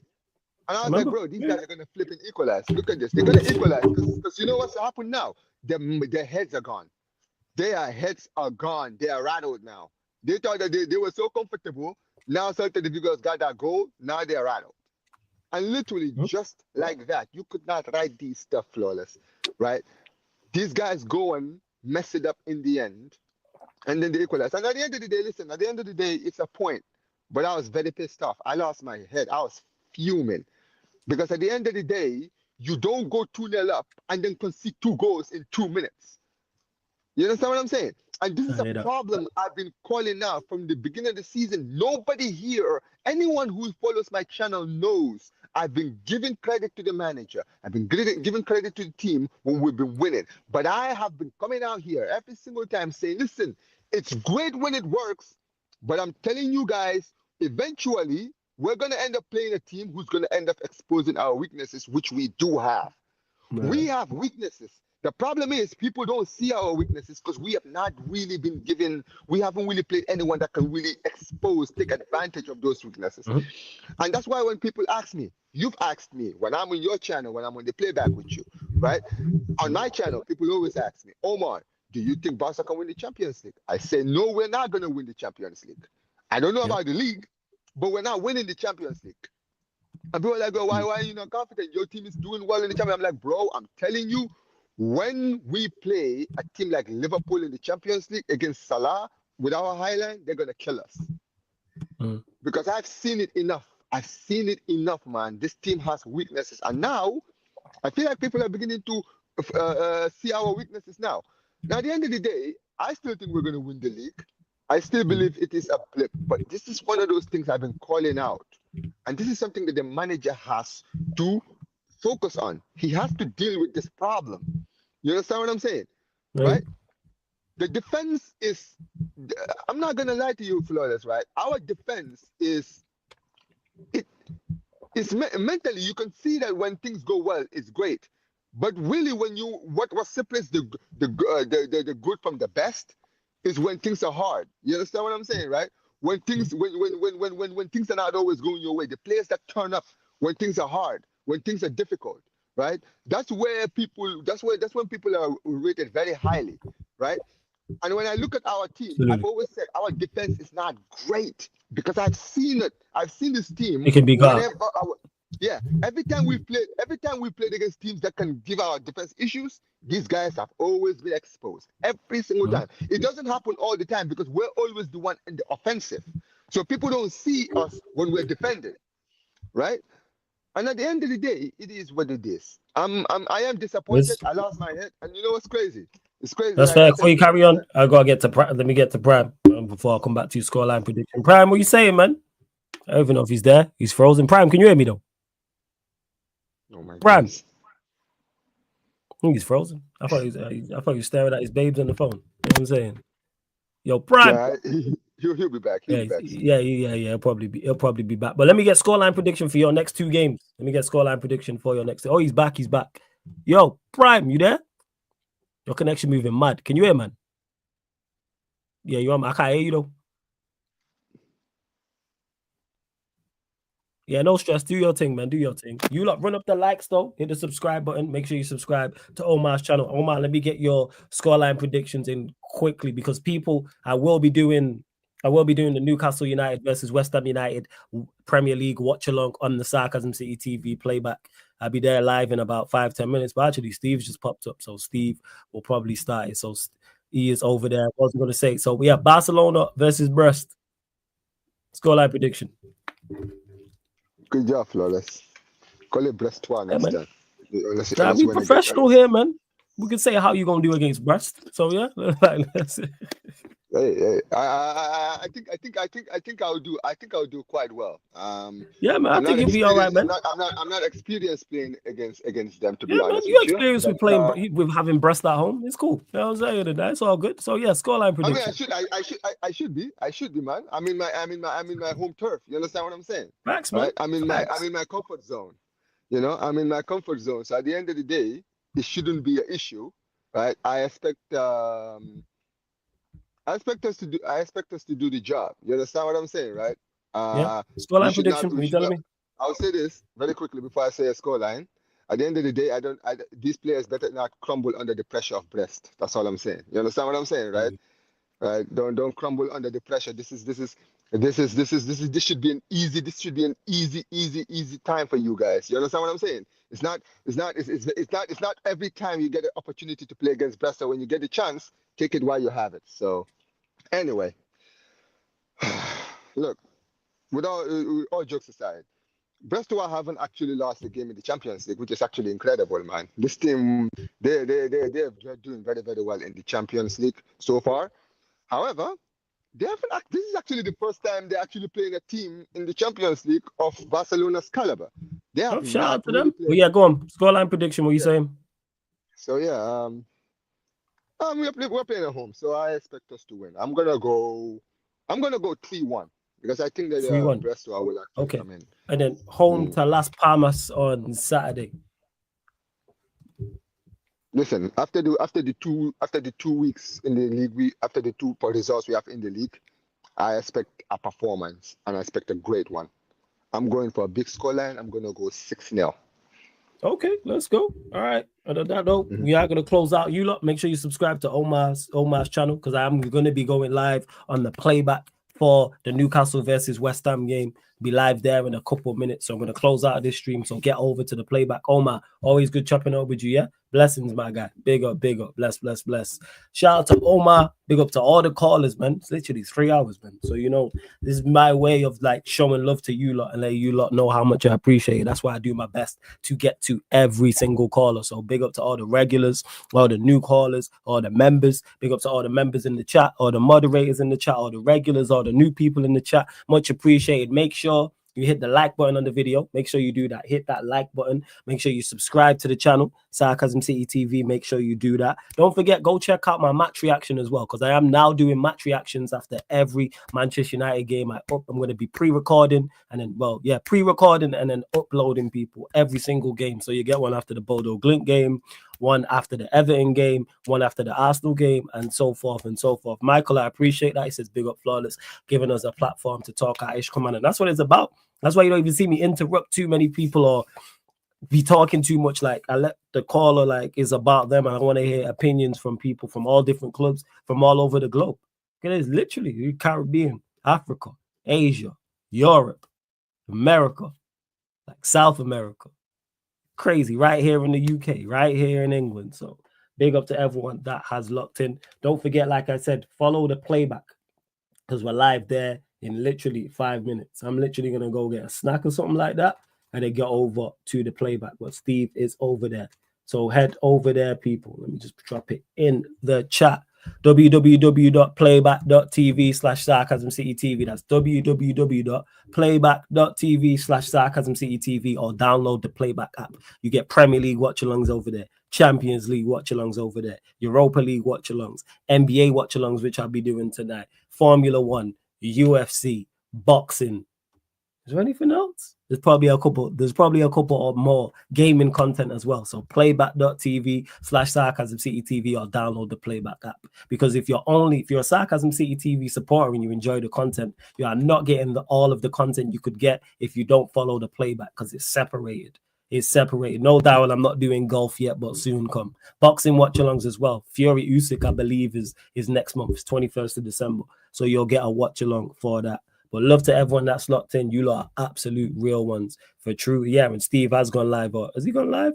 Yeah, Steve has gone live. Who are these people? Has gone live. He didn't even tell me he was going live. Steve just pulled up. But shout out to my guy Steve every single time. But love to everyone that's locked in. When did you return? Thought you stopped. You stopped what, Jason? What did I stop? But again, love to everyone that's locked in. We're going to redirect to that joke man, Hano. So put Sarcasm City Raid in the chat. Put Sarcasm City Raid in the chat, hit the like button, and subscribe, people. And this has been Talk Your Ish, the fan calling show, live on the Sarcasm City TV YouTube. Thank you very much for tuning in. Big up, big up.